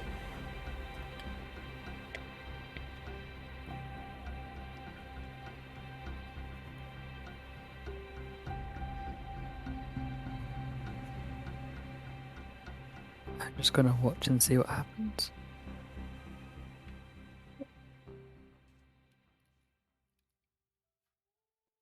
I'm drinking, if you guys want to do anything. I need to cover my voice. Oh. I just want to wait and see what happens. Yeah, Piddles. I'm giving you a chance to act, if you want. Yeah, he's gonna like walk up and like pluck at one of the threads. Almost Yeah. like it was the guitar string. You pluck at one of the threads. The smoky silhouette guy will once more kind of question himself as you do this act. Himself, or itself, looking down and around at the string. For so long, or maybe in no time at all, these threads have connected so many lives. It is strange how one group, one party, can change the fate of the world as we know it. If only they were there to stop at her from ascending. If only they realized who they put upon the throne. I wonder, would I still be able to do what needed to be done?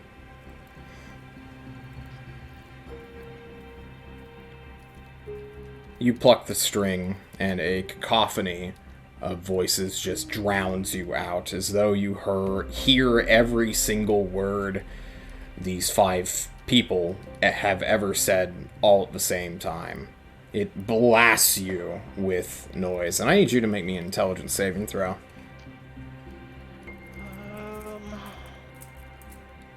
I'm gonna start rolling some d6s.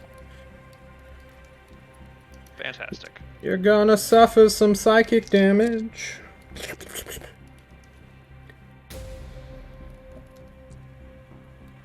Oh, that's a failure. Even with your proficiency. That means more dice. It does. 3, 1, 5, 4, 5, 5, 4. Alright, let's do quick math. That is 10, 15, 14, 17, 20, 25 psychic damage, Piddle's wet spot. As you immediately get brain blasted and no, your shield does not recover. Ebor, you watch Piddles reel and fall onto his ass.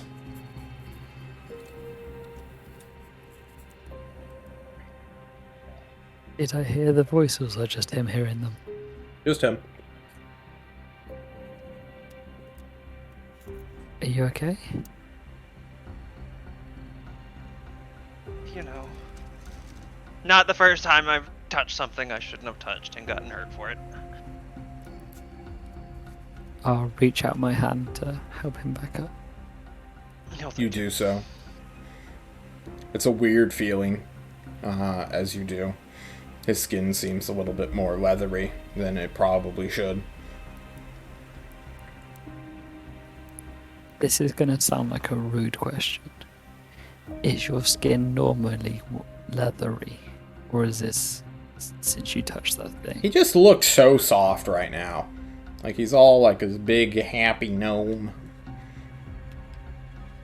It's like you're rubbing like snake skin almost. He's bumpy.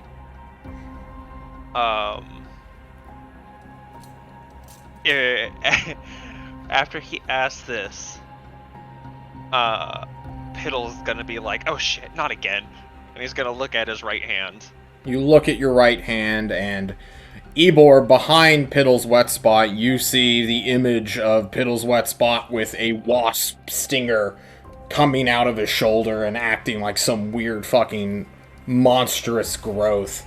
He seems to be next to a broken building. There are some phasey figures beside him reacting like, oh my god!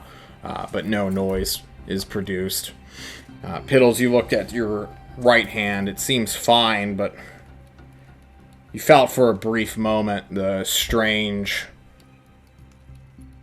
not transformation or transfiguration, but just like there was something up. Something was going on there.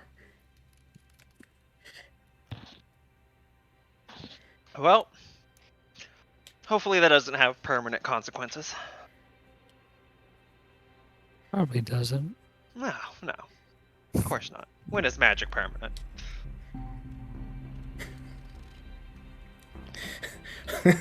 Ebor gets to see this little, I guess, scene between him and Ozark as he goes around and undoes the enchantment on your arm, Piddles. Replacing your wasp dinger with the human hand, or humanoid hand that you now have.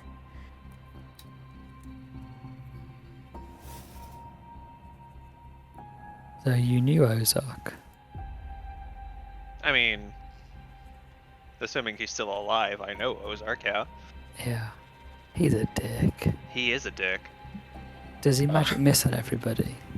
Piddles and Ebor's visions of Ozark experiences mix and mold and match, and it is a rather static line of behavior, of just constant threats of looking down on him and just being an abusive piece of shit.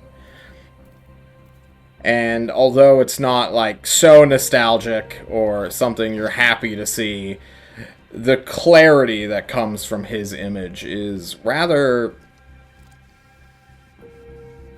refined here. You can look upon a wizard who, although an asshole, perhaps the epitome of one, was at least honest.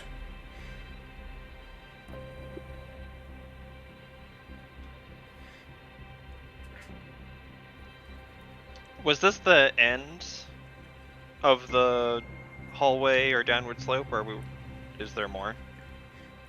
You don't see any more immediately. How about you give me a perception check? Why don't you both give me perception checks? You've been, like, hanging out. You've had time to acclimate. Ooh. We got an 11.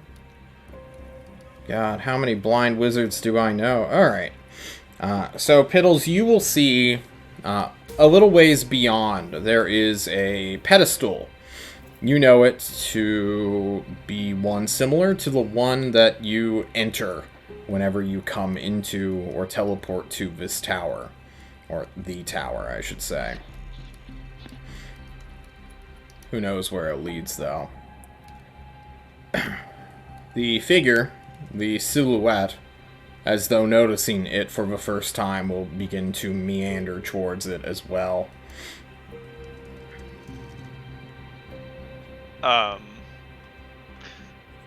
Piddles is gonna do the combat bro thump to the chest. You know, where it's like back of the hand to the other person's chest to get their attention, and then like point in that direction and start walking off. Or I say walking off, walking that way. I'll follow. Yeah. Piddles, you know how these things work. You can look at your coin, point it out, and normally activate a portal to go somewhere into the material world, or to the entrance of the tower. Sorry for cutting you off there, Ebor. I wanted to ask what the name of that godling was again, to see if it answers. Okay. Can you form it into a question? What was the name of that godling that you used to know?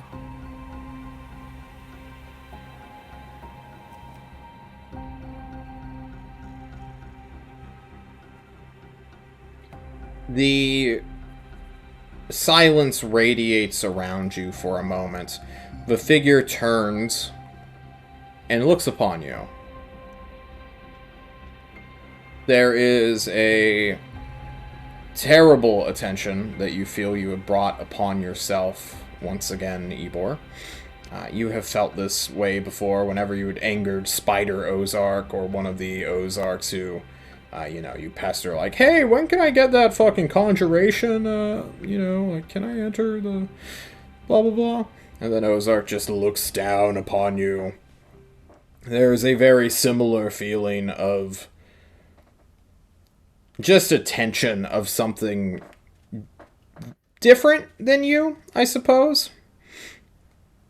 And the entity, as though seeing you for the first time, will call out to you through a telepathic voice.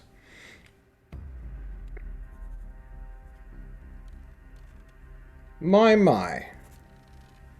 When did you get here, little one? You should not be within these back halls. Ashley will be incredibly upset. The stewardess does not like it when people go outside of their paths.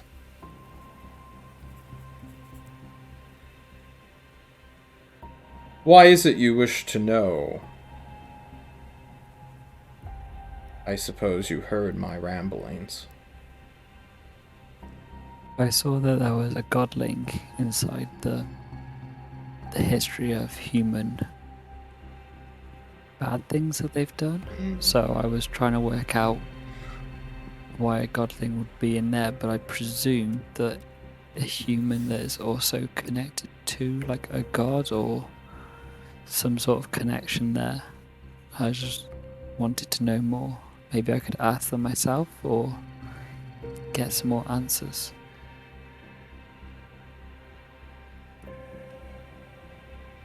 The exhibition you were referring to is currently empty.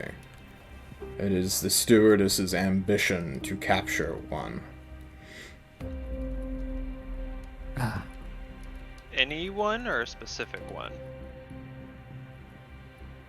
I believe there is only one left. Perhaps there are more. I would not dare question her myself. The last time we spoke, it did not go well. Who are you two? How did you get within this foggy realm? I'm new and I was looking around. We went through the animal menagerie and then I saw this and I was curious, trying to find out what this place is that I'm at. I kind of dragged my friend along because I'm a little bit presumptuous, I believe. You two are friends.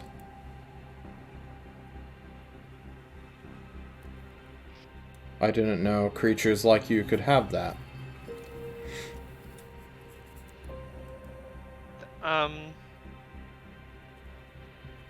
Neither did I. Right, Ybor? I mean, I've never seen it or heard of it.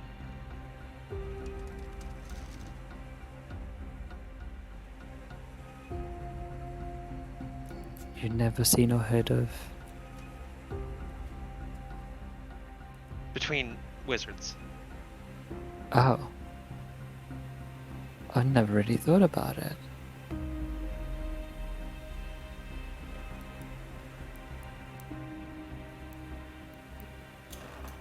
What an If I'm- age it would be were wizards to truly trust one another. All the good that this world could do. All that it needs.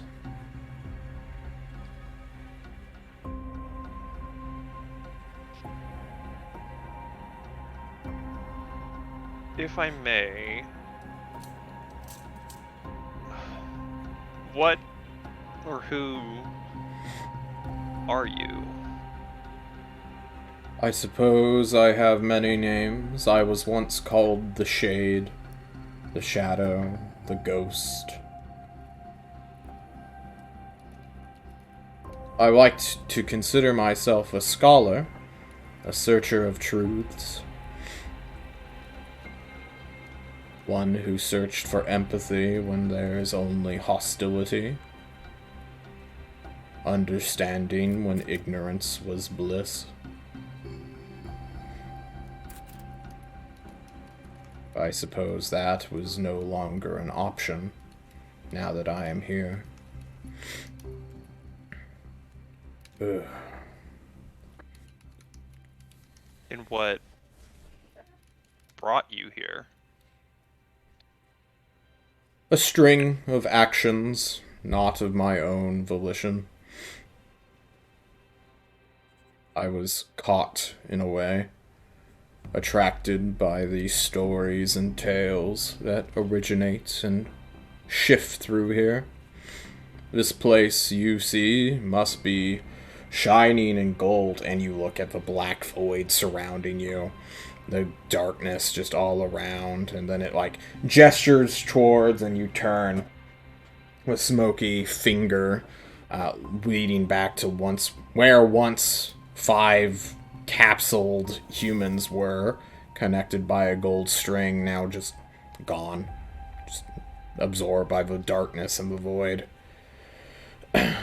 Creatures such as those come through here, pass through, but never stay.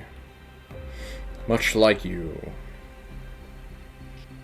All things have their role within this world, and to stay beyond it for so long twists one's perspective. I wonder what it is you two see.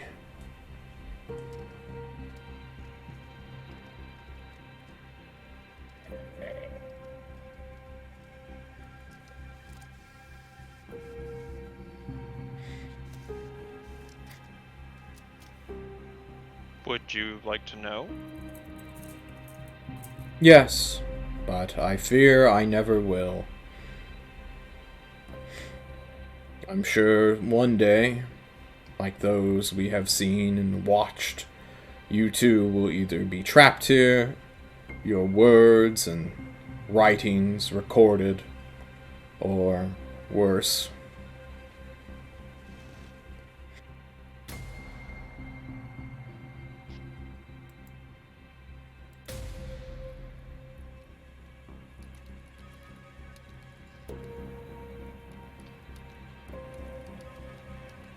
Did Ashley trap you here? In ways, but also not. Though we have come to speaking terms once again, or have we fallen out? It's hard to keep track.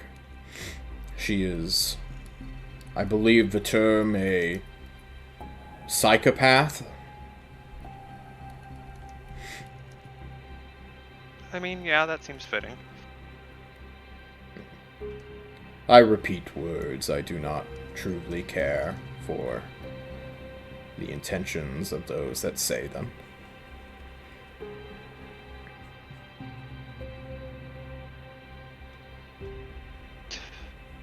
Can we trust her? Trust. Are you creatures even capable of that emotion?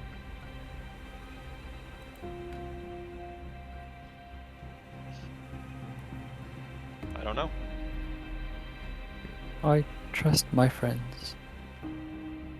But she isn't a friend, so I don't know about her. But there are people that I trust. If you say so.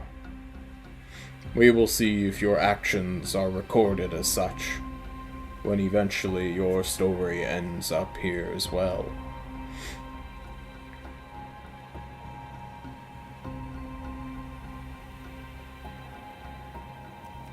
As to the stewardess, the opinion that I consider honest says no. You should never trust her.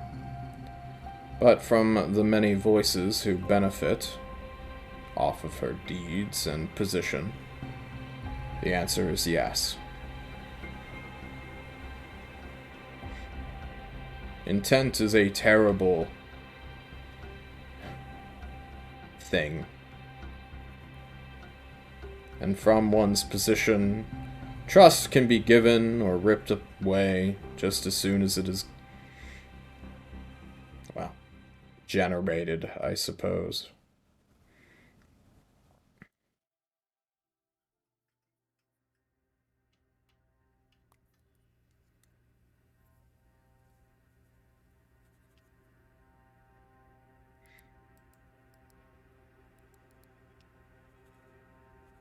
This You look- godling that Yeah.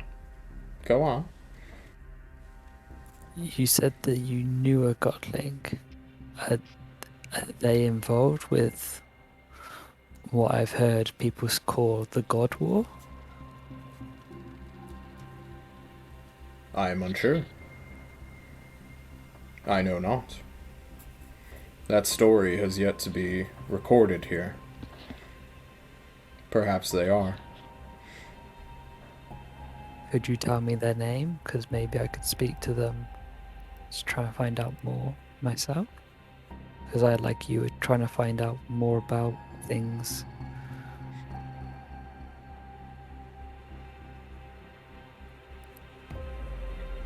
The Spectre ignores your request.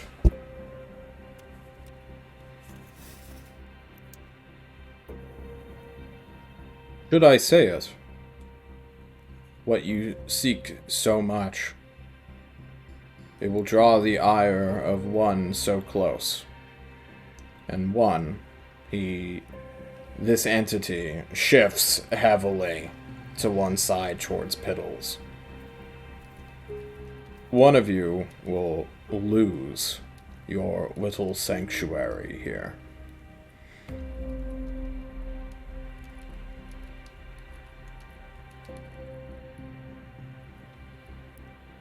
I avoid altercations when I can. Although I am not good at giving advice, those who seek conflict often find it. Choose your words and path carefully here.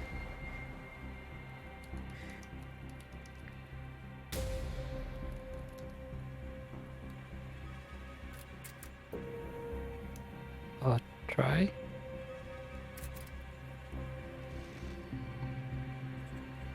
The entity begins to head towards the pedestal. Undoubtedly going to use, or maybe hijack, a system that Piddles is aware of.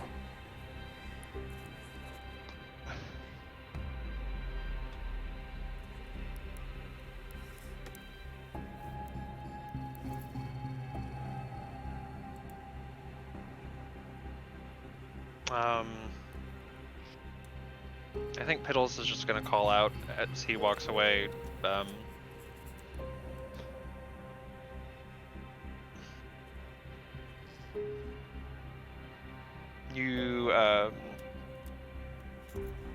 You might not hand out advice, but I thank you for it regardless.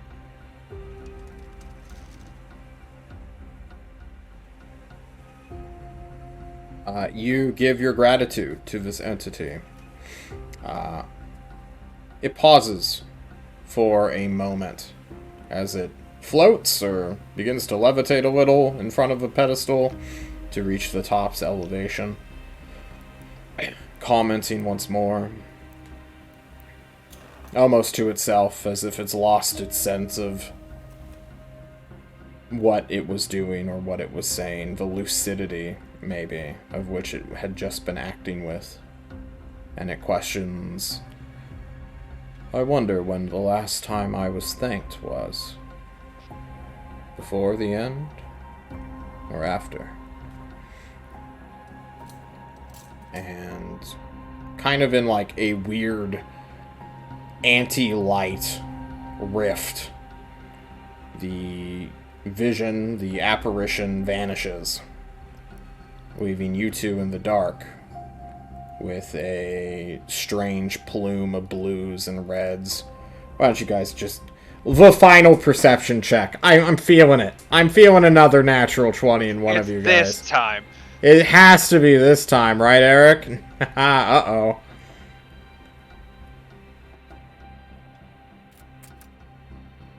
Where is my Oh no.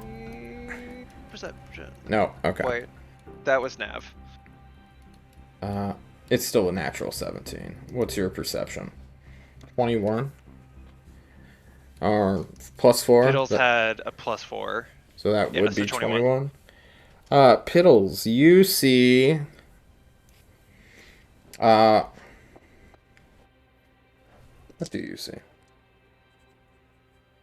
In the last showing of red and white images that just flash as the void, the anti-light, the almost black hole collapses in on itself, returning this area to a static pitch black.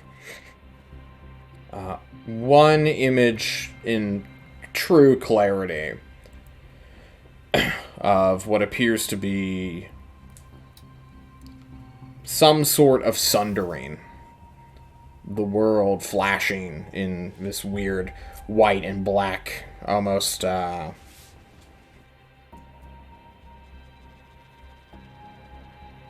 seizure-like quality to it. And then, like that, seizure, it ends. Like the image or the world? The image.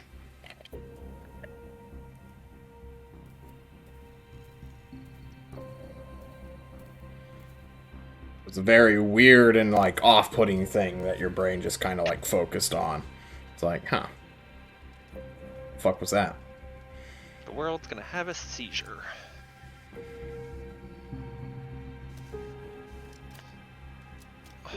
You two are alone now, in the void.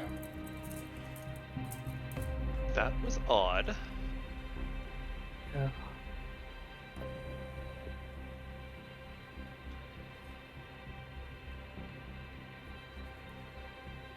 Well, let's get out of here. And probably shouldn't talk about this in the tower. That thing said that Ashley would be upset, and while normally that would be kind of funny, after viewing this haul, I don't want her upset at me. Strangely enough.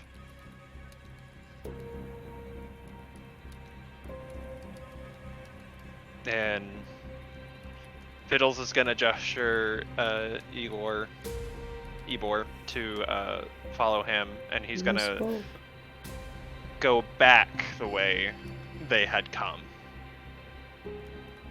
Not towards the pedestal. Teleportation pad, whatever you want to call it. You just want to wander into the void? Is the stairs still there? Or whatever descent they had climbed down? You have left that, like, area thing. If you wish to, like, go back the way you can try. Definitely. I wouldn't mind seeing how these pedestals work, but... Well... Alright. My fear was that it might just automatically take us back to the entrance hall. I don't know if Ashley's gonna suspect something or if she knows. But okay, we can try. They also had. Well, no, there was also their crack festival going on. I doubt.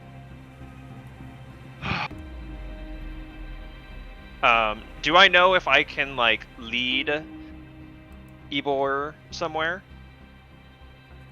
Lead. You know what I mean? Like if he's on the pad with me, and I choose to teleport us to somewhere in the overworld, for lack of a better term, will he come with me because he's on the same pad, or? Yeah, that's normally how it works. One person can activate a portal and hold it open for like 6 seconds or so. Okay. Oh, I had a thought as well. From what I read, and that it sounds like there's lesser aberrations or abstractions that they're collected here.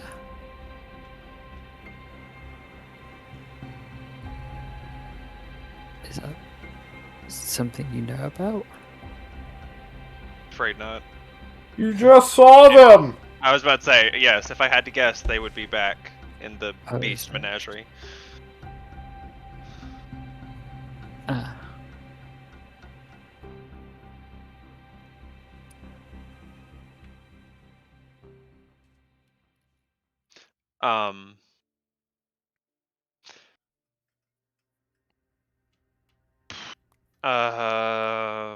Is there anywhere you know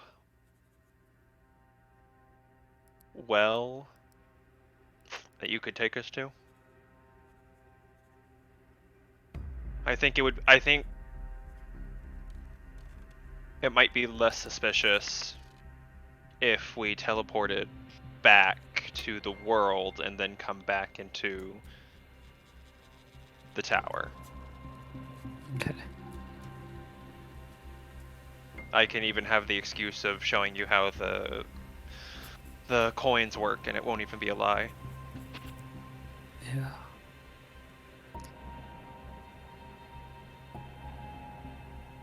I'm trying to think where would be a sensible place to go. But also, I don't know where all my friends are.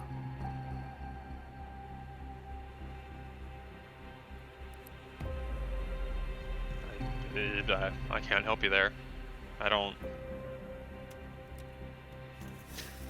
know too much about spatial magics, and well, I mean, I'm a wizard. I got here as I was supposed to.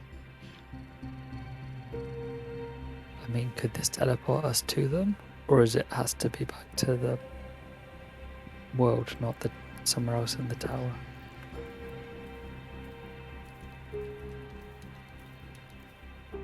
I mean, I've never tried. From what I understand, it could be elsewhere within the tower, but it would have to be to other points like this. Oh. And as far as teleporting out or to, I mean, like, I think it has to be more of like a location, not a object or person. But I've never truly experimented with it, so I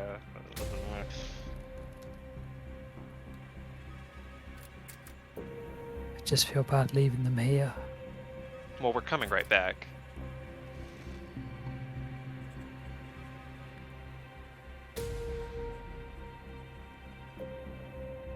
Unless you want, I mean, we can try. It's just look at all of the well, this is what I imagine death is like, minus there being another person. Look at all the nothing, all the void before you. Memories flashing on and off in reds and blues. That place, Sanctuary. Do what? You said about that place, Sanctuary. Yeah, I will die 5,000 deaths before I ever go back to Sanctuary. You get that out of your mind right now. What's wrong with Sanctuary, Eric?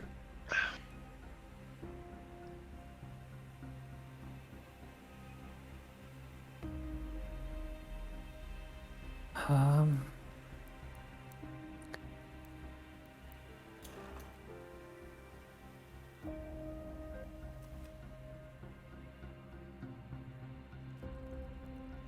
feel like if we went to, I'm having a mind blank, John. The town below Toast, like Alcazan. Yeah. That's a fairly safe one, isn't it? In terms of... Last time I was there, like it's got like an airport terminal, and it's... Yeah. Who doesn't like Alcazan? It's pretty. It has the prettiest people in the world. And that's where all the food is grown, that place. Yeah, a lot of food is grown there. Yeah. There's a city called Alcazan that should be fairly safe. It's not the one where I come from, which has got weird magic that could interfere with us teleporting there. So, this should be a safe place to go. Okay, yeah. Portal interference is always avoided. To be avoided, rather. Yeah. What else do you know about Alcazan?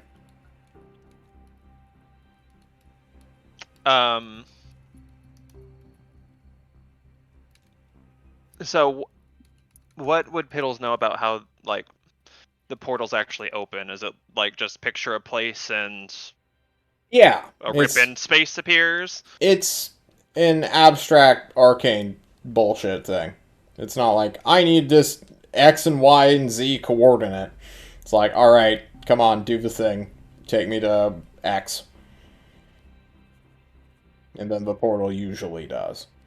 There's always a, like, small chance of failure, but, Okay. you know, then you're off by, like, 50 miles at most.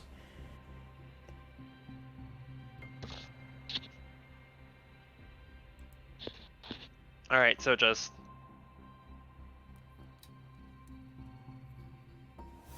do it.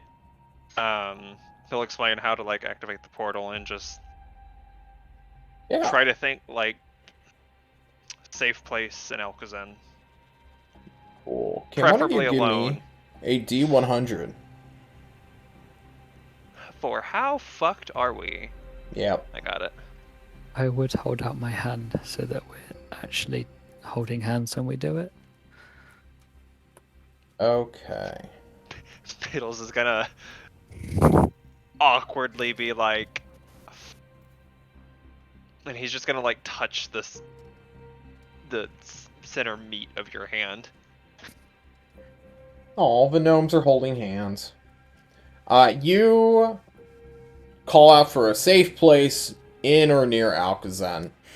And before you know it, as you step up to the pedestal, your minds will comprehend the passage of space and time. Your view will be blinded by the gold spectrum that connects, well, the world to the tower. It will be completely silent, for no noise travels through here. And then, within a second to 10 years, judging on how fast your mind reacts, you will appear within the harvesting fields of Alcazan. Currently, the crops are growing at an unusually increased rate, which is how they normally are. But it's Alcazan, where a full harvest is completed in 1 week. People, let's see what time of day it is. Boop. It is sometime during the late morning. The sun is out, but not at its zenith. The wind blows through your hair. It's a beautiful summer day.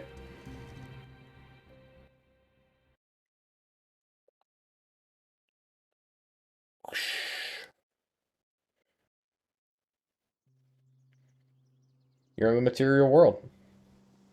Why so grim? Um,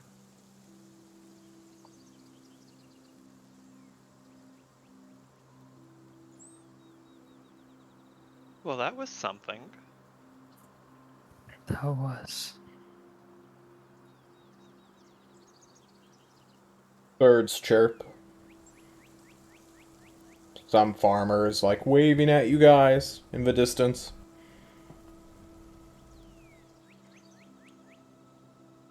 So the tower is not what it seems.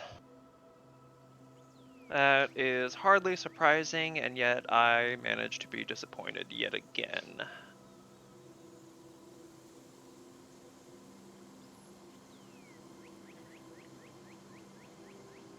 Joy pipes up in your mind, Ivor. Whoa!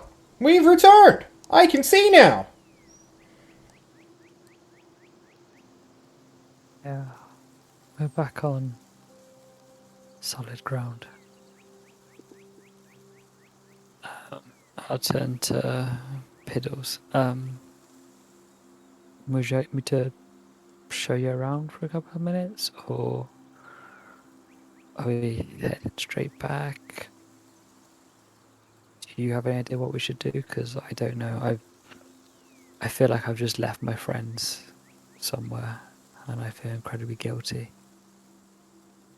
I mean, it's not like you were doing anything but waiting for Ashley to get back to us anyway.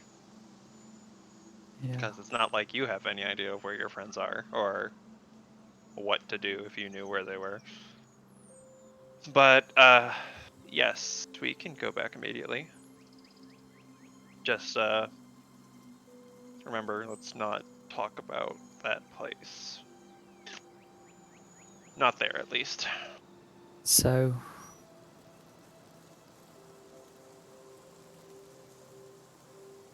Has your opinion on all that changed from what you've learned?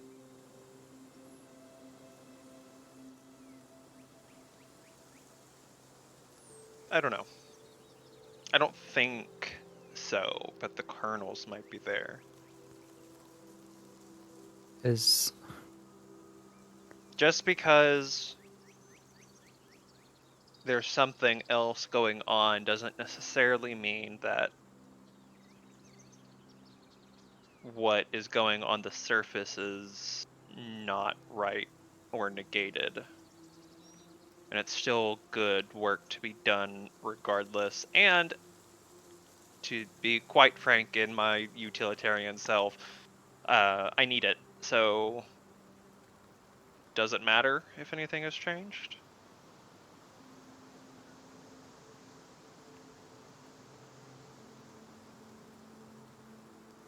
well, I'm just worried about your safety because I've heard of other people. As you say this, Ebor, and say, worry about your safety, those words could not be more accurate as you watch, or not so much watch as blink. And suddenly, lo and behold, none other than your favorite wizard in the entire world is standing behind and above Piddles. You guys are in the middle of the field in Alkazan. And oh my god, is that Ozark who just cast the 7th level spell Teleport right behind Piddles' wet spot? Someone who is a rogue vagabond out on the run? Away from his responsibilities of building a moon? What? Ozark is staring Piddles down, and Piddles is completely oblivious to this threat. That's looming right behind him.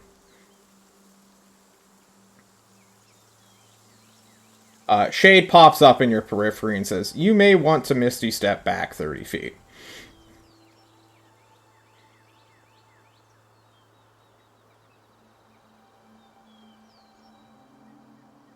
Six seconds. I'm about to roll for initiative. I need you to decide something before.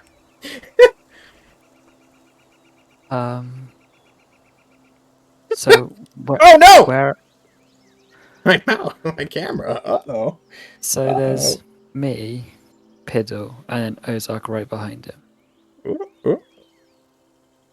Yeah, definitely. You're sandwiching Piddle's wet spot in right now. What the fuck? Why is it falling? Camera, please, for the love of Christ. Big GC himself. It still wants to fall. What has happened? Fuck up. Big Jeezy right behind Piddle's wet spot. Oh no. Why? What is happening? Guys, I'll be right back. I did break. My fucking camera is just falling. Is it off balance? It's falling. What is going on? It went through all this time without doing this. Come on, you giant nerd. There. Okay, we're good. It's a gentle, cool summer's day, and I need Piddles and, well, I guess, Ebor, if you want to act, now is the time to roll for initiative, and I'll just add it manually. Ozark, where are you, Ozark? Yeah, we're going to put it on Rap Battle. Rap Battle, more than meets the eye. Nice. Ooh, where are you, Rap Battle? No, this is Creepers Jeepers. I skipped my battle music. There it is. Bop, bop, bop, bop, bop, bop, bop, bop, bop, bop, bop. Piddles wet spot roll for initiative. Even though you have a 50% chance of being surprised.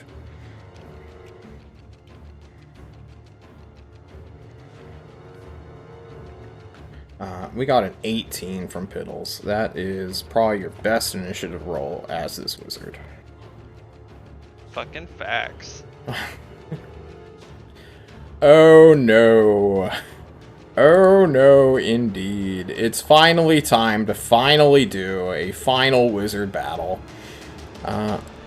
City, states, armies, and characters. Tulst. Unique characters of Tulst. Ozark.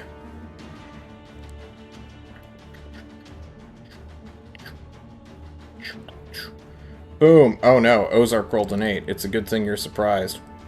Whoops. Ignore That's a that. natural 3. Alrighty. Descending order. Okay. Just checking my Ozark math real quick. Can someone roll me 3d20 real quick? Just, you know, for fun. Just anyone. You wish you could cast Blur. You don't even know what's happening. Someone roll me 3d20. Anyone in the game.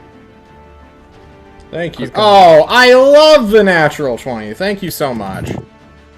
Oh, I can't wait to use Portent on a motherfucker. Okay. Well then. Mr. Piddle's Wet Spot. You are surprised, so we're just going to go ahead and skip your turn and bring it straight to Ozark. Oh no! Alrighty. We are going to... Spells. Spells. Guys, don't you love spells? Can you make me a beautiful, beautiful saving throw that is called Wisdom, and we're just going to turn it immediately to a 5. So what is your Wisdom saving throw plus 5? Are you talking to me? Or Yeah, Piddles. Piddles Wet Spot. Would you like me to make one? That was a... Well, no, I don't want you to make one, because I'm immediately using a Portent roll on you, and So I have to want my declare modifier that... of wisdom. Yes, I do. 5. You have But a he plus would have 5. a advantage because it's a magical effect and he's a gnome. Well, it's a good thing Portent ignores advantage. I love it. Buddy, my good friend Piddles, you are charmed. Mwah. You turn around as you feel a force on you, and you're like, oh my god, is that my best friend? My mentor? And also the person I said I'd help rebuild the moon with? And you turn around, and it's your buddy Ozark. Piddles! It's your best friend, Ozark! He's right there! No. Friendly acquaintance. No, you're pretty sure he's your best, and perhaps even only friend. You are charmed, sir. Ooh. What does that mean? Ooh. The charmed creature regards you as a friendly acquaintance. Yeah, a friendly acquaintance, not best friend. You look at Ozark, your best friend ever. What do you say to Ozark? And what does Ebor do? Anything, Ebor? I'll start to step a bit closer to Piddles. Piddles is gonna be like, well, hey Ozark, you not asshole, how you been? I've been great! Ozark happily cheers. Oh, man. And he asks you, hey, would you mind if you just failed this next saving throw for me? As a good friend. As he is going to do one special thing that I know. I think this is what it does. Yeah. Mr. Piddle's Wet Spot, can you please, for the good of all, tell me what your intelligence saving bonus is? 10. Alright, cool. It's plus 10? 10, no, 5. Okay. The modifier for my intelligence score, or, like, if I were to roll a saving throw, what the modifier to that would be. Yeah, for a saving throw, it would be 10. Cool. I guess we're gonna use our 8 then. Turning it into an 18? What the fuck? Is that real? Oh my god. You're so beautiful with your saving throw. But I don't think it's gonna be enough, as we feeble mind you. You're getting kidnapped by Ozark. And Ebor, this is happening in real time before you. You're the only one who can save Piddle's Wet Spot, Ebor. You have Counterspell, don't you? Yeah. Are you wanting to use it here and now? If I'm able to, yes. Okay. I need you to link it in chat. And you need to do an Arcana check against the spell's level. I believe that is DC 18. Ooh. You can do it. What check was it? I believe it is an ability check. Using your spell casting ability. So an int-based ability. I guess Arcana would probably be best. Oh, I've done it as intelligence. But... Oh, okay. Well, you rolled a 3, which is unfortunately not going to be enough as the 8th level Feeble Mind goes off, and I believe Piddle's Wet Spot becomes a slug. Ebor, you look at Ozark, who just feeble-minded Piddle's Wet Spot, your actual friend, at least friendly enough to rebel and try to interrupt Ozark. That was your reaction. And that was Ozark's turn. You now have an action, perhaps the most important one. You saw Piddles use this teleportation thing, and you must quickly make a judgment call. You are in the ultimate choice here. Ashley will, of course, offer you refuge.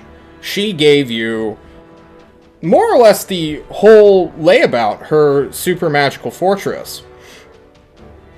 Ozark is a madman wizard who's probably hiding secrets from you. And, you know, he just showed up, teleported behind you, didn't even give Piddles the chance to say Nani, and cast Counterspell.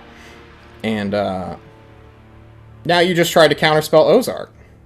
So what's the play here, Ebor? Oh. I was attempting to get closer to him so that I could grab him and take us both back to where we came from. I'm not exactly sure on the process of doing that, but that was my intent of walking closer to him. Okay.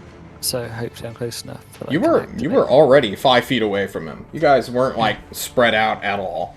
And Ozark's probably 10 feet from you. So this is all, like, happening in very close distances. Shade is more or less begging you not to fucking fight Ozark. But it seems like Ebor has made up his mind. And I want to explore that just a little bit more. Ebor, you were choosing to save Piddle's Wet Spot and get him back to the tower. What is the primary motivation? Is this fight or flight happening? Or is this like a choice you are actively pursuing and have already made? Fight or flight, and also my friends are where he came from. Ozark just completely destroyed that plan, so I'm going with my instinct of trying to get him back. Do you feel like this may be like a showing of sedition? Do you care? None of that's really registering. My friends are in danger, and this is the guy that's probably going to be my best bet at getting them back. Okay. You cast the charged item spell. Fun fact about charged items, you don't really get the hint that they are being casted. Joy shouts, "Oh shit!" And immediately just like starts discharging magic at Ozark's direction, which he is not prepared for at all, as your wand just suddenly acts on its own initiative and just fucking magic missiles and sprays him down with random magical effects. He takes a step back, is beginning to probably cast a spell upon you, Ebor, but by that time, the wizard's amulet, disc, whatever you want to call it, your badge to give you access to the tower, sinks below the ground and drags you both like a pool of water deeper into the land.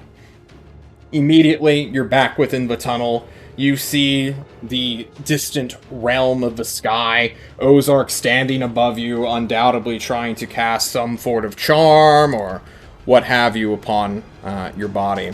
I don't think even Gios could stop this now. Nor could Finger of Death. Reverse gravity doesn't matter. He could time stop, but that won't do anything.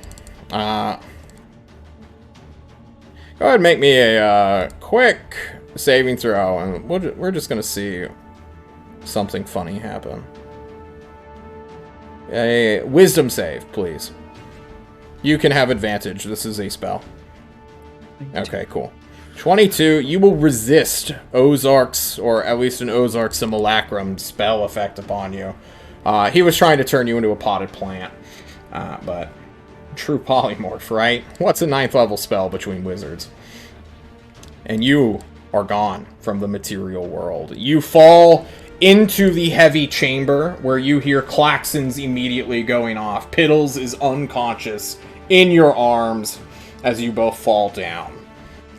Quite quickly in the void and in the golden tower, goons, for lack of a better word, will show up. These weird uniformed, poncho-wearing warriors with an assortment of weapons will just sort of come barreling down towards your location. A few wizards behind them who are seemingly just volunteering. And Ebor, as you see these figures, what do you say? He needs help. He needs help, you call out. And immediately, some of them will like, oh, weapon? Nope, okay, he's not looking hostile. Making a quick judgment that you are not a true threat. And then one of these hooded and masked figures will come power slide into the room to take Piddles and see if anything's wrong with him. As one intelligence wizard, Piddles, do you just vomit on yourself? What? Piddles, roleplay as a slug real quick.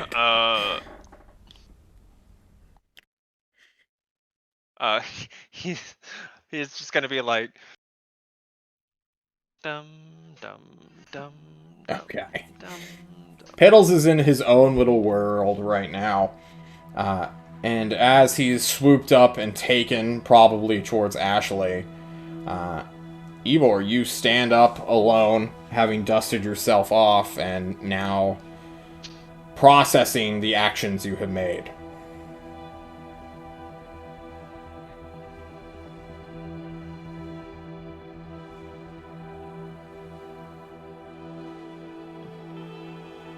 Yeah, I'm just gonna like hold my hands up and like, can I go with him? Yeah. They're non-hostile. They're not even like pointing weapons at you. They consider you either a non-threat or, you know, a trusted friend, maybe. Time will pass after a little bit. You will go with him. There will be like a room, a medical ward that Piddles is placed within. Some wizards will show up and just try to immediately cast Dispel Magic. Probably failing. John's just checking. Does Feeble Mind a curse? Or does it need Greater Restoration? Greater Restoration, Heal, or something else. Okay. It says it at the very end of the spell description. Or Wish. Ashley will come once the Dispel Magics have failed. Her more diminutive, less party-hardy form shows up in her floating little easy boy. As she just sort of straddles on up towards the bed. She's like, what happened here, Ybor Lador? We went back. He was showing me about the teleport circle thing, because I wanted to know how it worked. I was going to go back and see if my friends had returned home. But as soon as we landed, an Ozark attacked him, or don't know, tried to interrogate him or something, and he just seemed like he wasn't in a good state, so I immediately brought him back because I didn't want him to get hurt. Wow. That's very kind of you, Ybor. I sure hope this isn't some, like, galaxy brain scheme to get into my good graces. She says as she pops her fingers. There's this loud, like, gunshot sound as her fingers pop. And Piddle's wet spot. Oh, you can think! You hear! You take in senses and sensory information. That fucking dick! Some more Dispel Magics are cast, and like, oh, There may be residual effects, says some wizard, and Ashley's just like, shut the fuck up, dude. Piddles, what the fuck?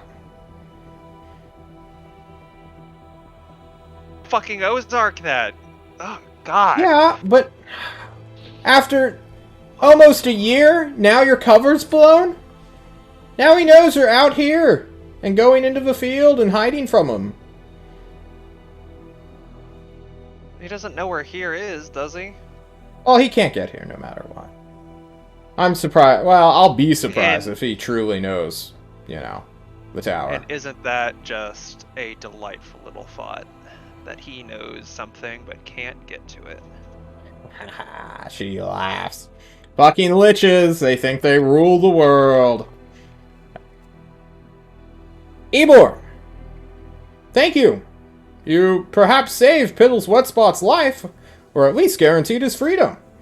Piddles, say thank you to your friend. Thank you, Ebor. You're welcome. Not many people would have done that against a mad Ozark. It's true, he's probably fuming, furious. Fuck that guy, though. Huh. He thinks he can just run the world with his little puppet? His little marionette homunculus?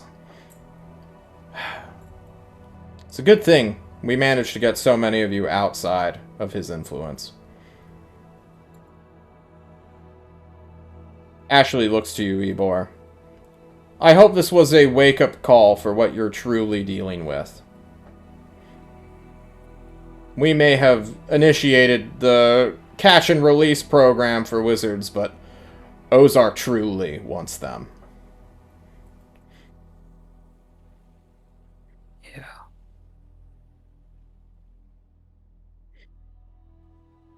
Well, how was your orientation? I heard you went into the Beast Menagerie, the Beast Vault, as it's called. Did you see all my cool little catches? Piddles, did you see the, the mana worm you went and got a few weeks ago? Whatever promoted you to silver. I know you caught something. Does he know what he caught? Yeah, you do. I am Okay. saying a random word. Right. You got to silver somehow, right? Ashley Yeah. says. Brag Totally to your just friend? didn't show up. Well, I heard that you have a certain inclination for conjurations, Mr. Ebor, and do I happen to know one of the best, if not the best, conjurers in the land, or who used to be in the land. I have some of his writings that I've even pulled. Would you care to take a look? That would be amazing. Please. Perfect. She will hand you a book called Finding Your Other Half, Greater Aspects and You. It is by a man known as Alexander Chike.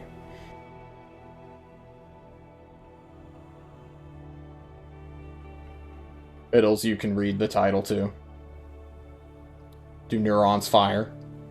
Yes. Do you show that they fire? Do you show recognition? No. Can you give me a performance check?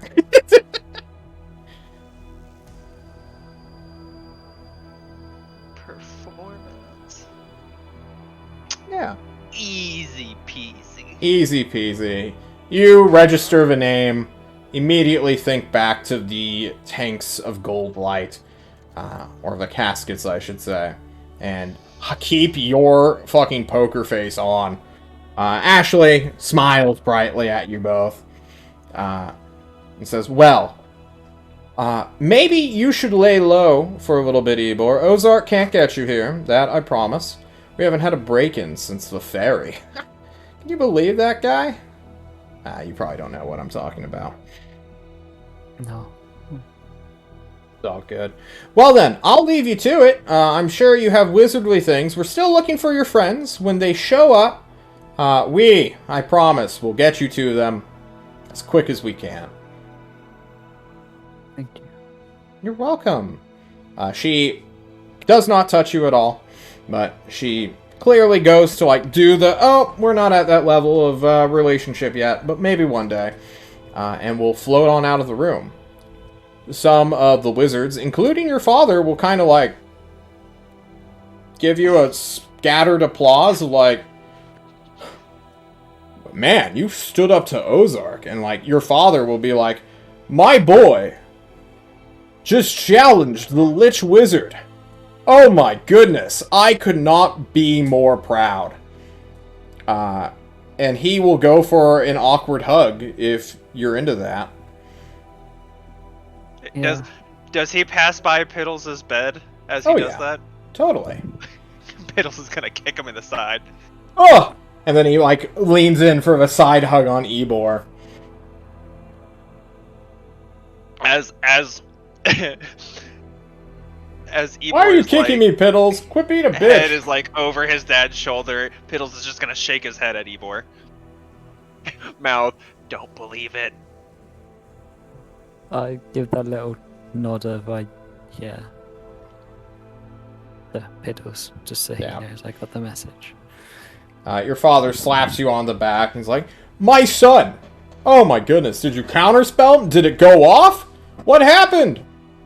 You at least resisted whatever spells he threw at you. Our bloodline's too strong.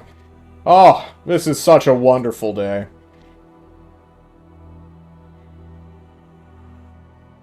Yeah, it all happened in a blur. Wizard duels often do. Maybe while you're here, you could try to have some. Less stakes, of course. We're not barbarians out for the kill or the suppression of our own kind, you know? I know this one. Her name is Dr. Mom. She's a total smoking hottie. Has accents to 8th Circle. We gotta introduce you to her. Oh, come on. She apparently made, like, this weird homunculus horse boy.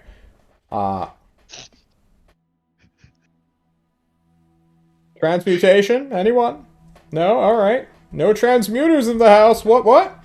And he begins to just, I suppose, try to lead you off, Ebor. I'll check with Piddles. Are you okay? Yeah, I'll wave him off. Then I'll follow my dad out. Ebor, you follow your dad into the tower. Joy on your hip, a magical wand, your, secret weapon, as it were, who fought for your own security in her own probably pathetic way. She probably didn't even really do anything. But I'll telepathically say thank you.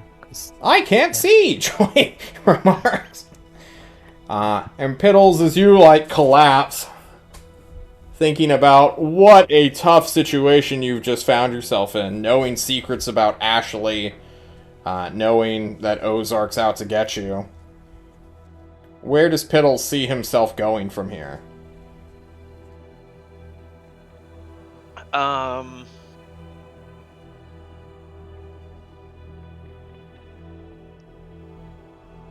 At the moment, he has to stay with the tower. Like, allegiance-wise, he, has to stay with the tower, because he's gotten stronger, but he doesn't think he's stand up to Ozark, or at the very least, be able to beat Ozark level of strength yet, so apparently going anywhere on the material plane is probably a bad idea without some type of magical interference aura.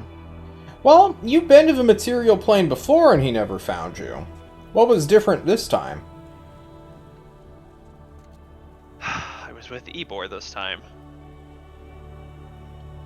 And although Ebor saved your life, because everyone told you he did, he undoubtedly got you into that situation in the first place. You're in a rough spot, Piddles. Is there any point in which you might turn your allegiance? Perhaps go renegade or full neutral? I can't see him going full neutral, because there's no way in hell that Ozark will. So there's always... He's always got an enemy somewhere. I suppose there's a chance he might go neutral / renegade / whatever, like if an opportunity presented itself, because we know there are meta wise, we know there are like other factions around, other like magical factions. Understood. I will say, Ebor made his mark today on Piddles, like specifically. Not just on Piddles. Ebor.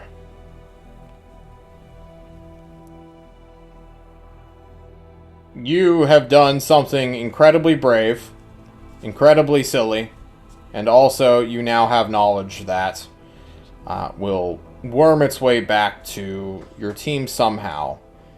But for now, we must take a break, take our pause as it becomes 9 p.m., and we will see what the future has in store for Ebor Lador. Uh-oh. Big Stinky may be coming into the future. Oh no. Guys. Not Big Stinky. Thank you all so much for joining us in Sanctuary and Stinky, also known as City States of Klovisa, ; the God War. We're heading on out. But, you know, I think we're live on Wednesday with Dungeon World at Apollo_Nick. And then we have Thursday, Friday, and Saturday for D&D all week, all the time. So, guys, any shout-outs you want to make? Anyone in the background in my camera placements want to shout anything out? Was fucking awesome! Oh shit, who was that? Alrighty, guys. I don't think I got anything. Then, as always, don't die. Woo, we're out!